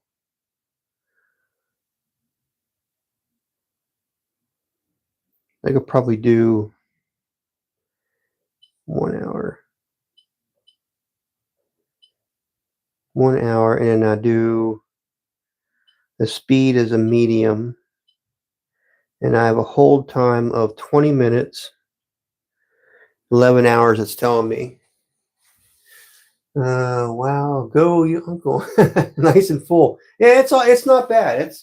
It could be fuller right now, okay? But this is the only piece that's like really close to the edge. I should say the top, but I don't know. It's like 1/8 of an inch away. I mean, the lid's not going to touch it. And the pieces do shrink. I don't want to have to open my kiln up and have it stuck to my freaking lid. That would not be good. Oh my goodness. All right, we started the process. So you can hear it when it's clicking. And that's the elements around here starting to heat up slowly. But in these grooves, that's where the elements are. That's what creates the heat to heat everything up. So it's going to take 11 hours for it to do it, the whole process. So that tells me that probably Monday evening, I will open this kiln load. I will do it live. and we'll see what everything looks like. So it'll probably be 7 o'clock on Monday is when I open the kiln up. Okay. Because tomorrow it's going to be done tomorrow, but it's going to be so stinking hot. It's not going to, we won't be able to open it up. Yeah. And Cynthia has her piece in here. So Monday, if she's still here, which I think she had to leave, but anyhow, hopefully she gets her notification. She was the first one in here tonight. And she saw that pie plate. She was like, I want one of them. I was like, okay. So yeah, I'll be able to send her piece out right away.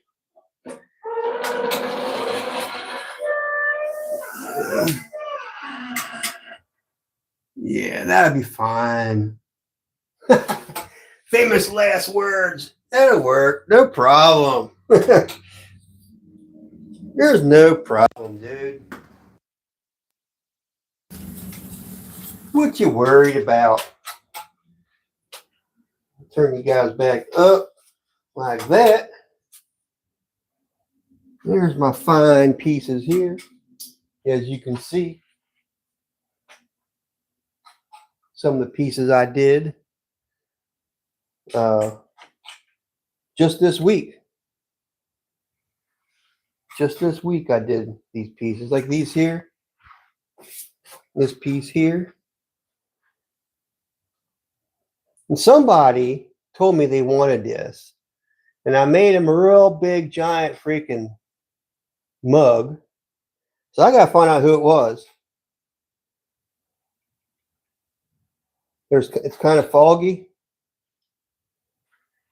Yeah, me too. I'm looking forward to it too, kind of foggy. I am looking forward to it too. These turned out pretty cool, the way it ran. Yep, I'm looking for. Here's this other mug, man. Ain't that cool? The way the glaze ran down the piece. Look at the inside. Inside's pretty cool too. The way it kind of ran down the piece. I like to see the glaze run like that, because that's not the potter, that's the kiln. that's the kiln doing all the fun stuff. So that just makes it interesting. I love it when it does that. I mean, these pieces here came out too. Yeah, these I had in the kiln. This one here really turned out cool too. No. See how the glaze just kind of ran? And that is what is the name of that? It's cinnamon glaze on the bottom. Well, cinnamon glaze all over, and then it's oatmeal up top. Or not oatmeal. It's walnut up top. But look how it like turns blue too. It's like there's some blue in that oatmeal or something. But it's pretty cool. Pretty cool stuff. Okay, Ben. I'm glad you're lurking, man. I'm glad you're lurking. I need some watch hours, I guess. I need to be on here more often is what I need to be on here, because I need to get more views. I need to get more people joining. So it's really just about me spending more time on YouTube doing lives. I need to do it every day. You know what I'm saying? Every freaking day is what I need to do. But I'm not super concerned about it, to be honest with you. I'm not super concerned about it. The channel will grow as fast as it wants to grow. You know what I mean? I'm not pushing it.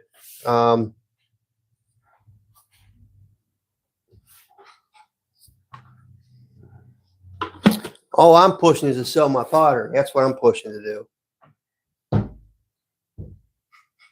Pushing to sell it. So I need to get online and start putting a lot of stuff. Well, you can see all the pieces I had over there. And I have pieces over here as well. I need to get them in the store. I need to have that online store. I need to get them all listed. And it's a lot of work. It's just a lot of work.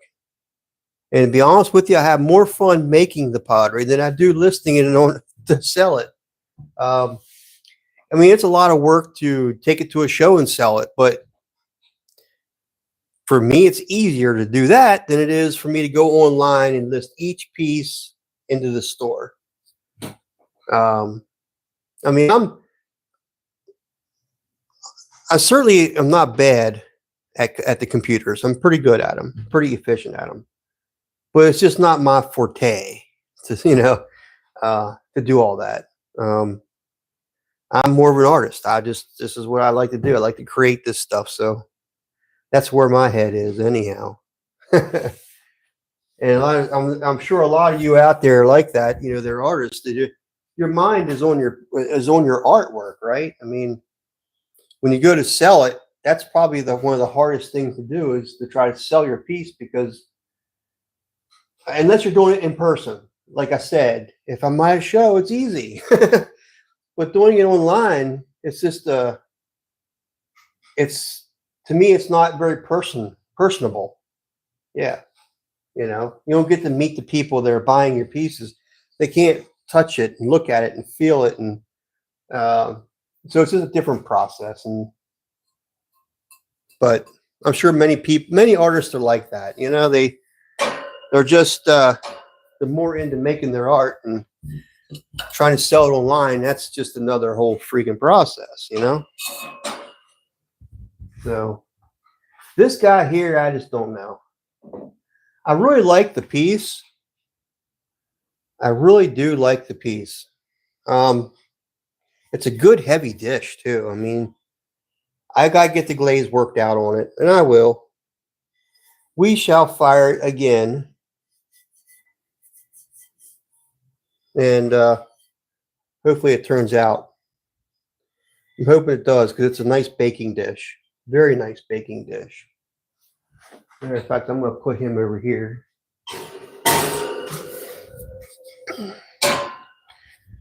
So my wife, I got to sell some pottery because I'm running out of shelves. You like it too, Leah? Yeah. Well, that's cool, Ben. That's cool that your kids are, Not everybody is an artist, but if your kids are, that's awesome. Thank you, Ben. I appreciate that. I really do. I work hard at it, I just need to get it online so I can sell it. It's either I need to start going to shows to start selling my pottery. It's one of the two things. And so I'm trying to see if my daughter can do it for me. Jackie actually said that she was going to try to learn putting stuff online for me. So if she can do that, that would help me out a lot. I'm just not that typey person. I don't sit there and type. I don't even do all that typing at work. I use a program it's a 3D program called SolidWorks, and I sit there and move my mouse around and type very, very limited with one hand as I'm working on my piece. So, yeah. Thank you, Leah. Has a huge art market and several art districts. That's pretty cool. I didn't know that about Oklahoma. Yeah. That's pretty cool. We really don't have a whole lot of that here, at least where I'm located. There's a little bit up in Gettysburg. There's some in York. I think there's a place in York. Maybe Philadelphia. There's probably a bigger art district in Philadelphia. But see, I'm not really close to the cities. I'm kind of out here in the country. I'm out. You can't even call it suburbs. I don't think it's country. I'm on a major highway though, which is awesome. I mean, Route 30 runs east to west. I mean, I'm on a major artery, so I get a lot of traffic. And if I put a sign out front, I'd probably have people stopping every single day. But I don't know if I can get it approved. I'm going to try to get it approved, that I can put a sign out front, and I'll have my studio out back, and then I'll just send people back there to buy pottery, you know? Yeah, there is a lot of art shows too. I bet there is. I bet it's pretty cool. A lot of talented people out there for sure. I want to do more sculptures too. I mean, I like doing sculptures, so I really should spend time doing that. But to sell a piece of work like that, you're not going to sell it quickly. I don't think so. People don't have that kind of money. To do a sculpture, just like when I did the dolphins, just like the dolphins, when I did these, there's a lot of work in one of these. And for me to just sell these, make a bunch of these, for one thing, would take a while. But number two, to sell them, I don't think there's enough people out there that are interested in paying that kind of money. Maybe there is. I could be wrong. I mean, but I don't sell these cheap. So I try to make my pie plates, my mugs, like my dinnerware and all that kind of stuff. I try to make it reasonable priced, because I want to put it in people's hands, a lot more people's hands. And so they use it and they love it.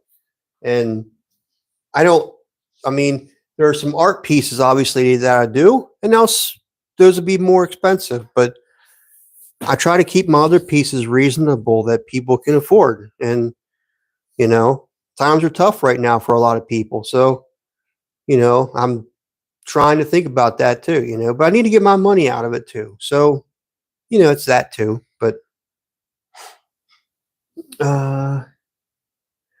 what art shows too. I bet you could expand your market with making clay targets. Oh, yeah, you're right. I could, but I'd automate that process. If I was going to make clay targets, in order to make money at clay targets, I would automate it. Definitely automate it. I would have a machine putting them out, is what I would do. I would design a machine. I'd build the machine. It would spit 100 of them out, and probably 100 out, I don't know, every couple minutes. And then run, it'd be a whole process. It'd go from the raw clay coming in to the very end being a painted piece of clay that you could that you sell, that you go out and shoot. It'd just be one big giant line. If I had the money, I'd do that. I mean, just on the side, you know what I mean? Because there's probably money in that too, right? I mean, people do it all the time. I mean, and they have competitions with it. So there you go. Yeah, I could definitely do that. I mean, I definitely have the knowledge to do that. Do I have the money to do that? No, I don't have the money to do it. But I definitely have the knowledge to make that happen. I could make that happen for sure. Yeah. So if somebody wants to be an investor, we could do that. But I need the investor. It would be cool to make a giant clay target. Most ranges only allow paper or clay targets. That's why. Oh, okay. Well, I didn't know that, Ben. I did not know that. Yeah, because the clay eventually just gets ground up anyhow and back into the earth.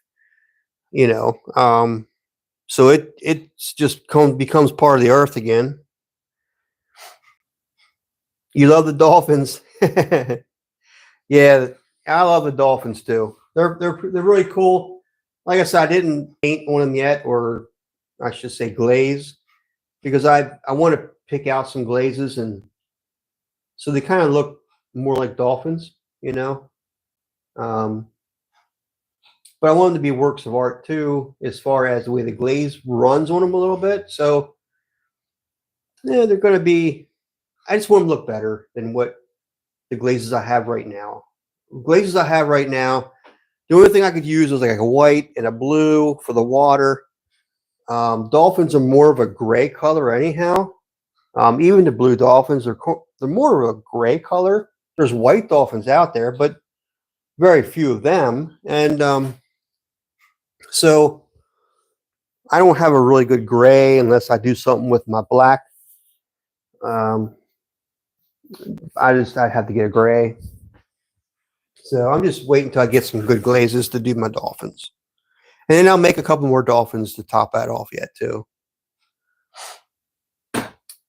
Sorry I had child intruder. Like a clay target the size of a TV or something. Oh, that'd be interesting. Yeah. Well, you could definitely make it. You could definitely make it. Yeah.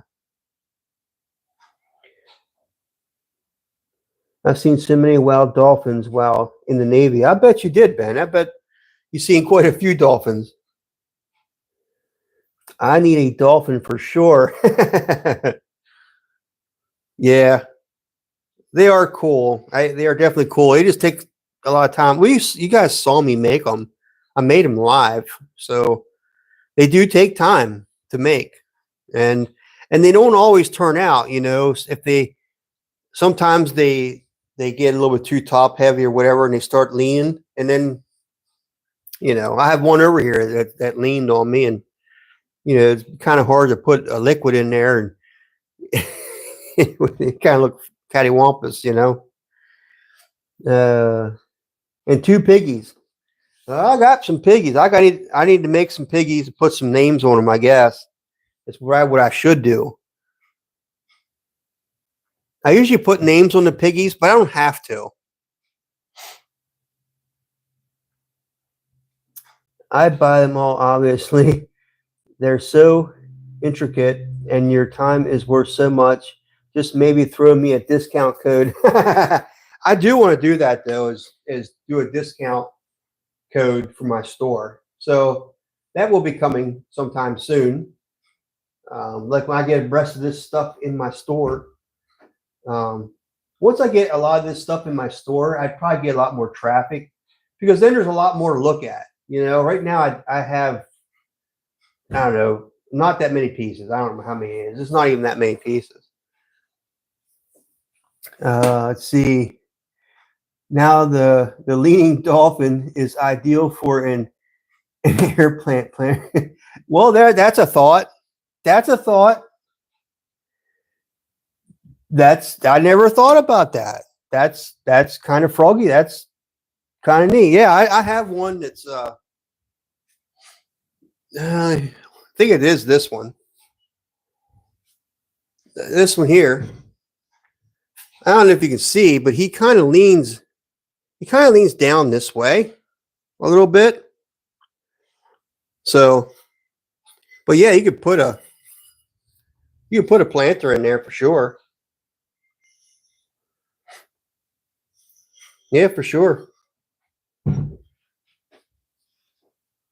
Yeah, I wasn't super happy. I think I made the top just a little bit too heavy for him because I didn't do that on my other one, and it turned out perfect. I mean, even this one here's thinner up here, and he stayed really nice. He's a perfect shape. He just turned out a lot better. So he's also a lot taller. Made him a little bit different, but that's, But yeah, this one here leaned a little bit. So I didn't even think about that. That might be a good idea. It's not at all obvious. Very cool. Well, thank you. Thank you for saying that. It's obvious to me, but I you know how it is. The potter always sees his flaws before he sees anything else. It's like any other artist. They always see the flaws first. Nobody sees them, but the artist always does. So they're probably the hardest critic on themselves. You're so critical of yourself. Well, yeah, I am. I am very critical of myself. Because I mean, even though this piece here, it's leaning like that, to me, it's not a good piece, you know, but somebody else will say, well, what does that matter? You know, but to me, it does matter. You know, this guy here is perfectly flat up top. And then this guy here, he's actually pretty good. This guy's pretty good. You know, I made these together, but this guy here, he just, he decided to take a nosedive on me. Like he's trying to dive right back in. But yeah, so I don't know. Thank you, Ben. Thank you. Yeah. Yeah, artists are very critical of themselves. At least I am. I'm very critical of myself. I am. I'm more, I'll see something that, like I said, we do the kiln opening on Monday evening, and it'll be like, yeah, that piece didn't do what I thought it was going to do. But anybody else will look at it and say, there's nothing wrong with that piece. I love it. So, but that's just the way artists are, I think. I think we're all that way.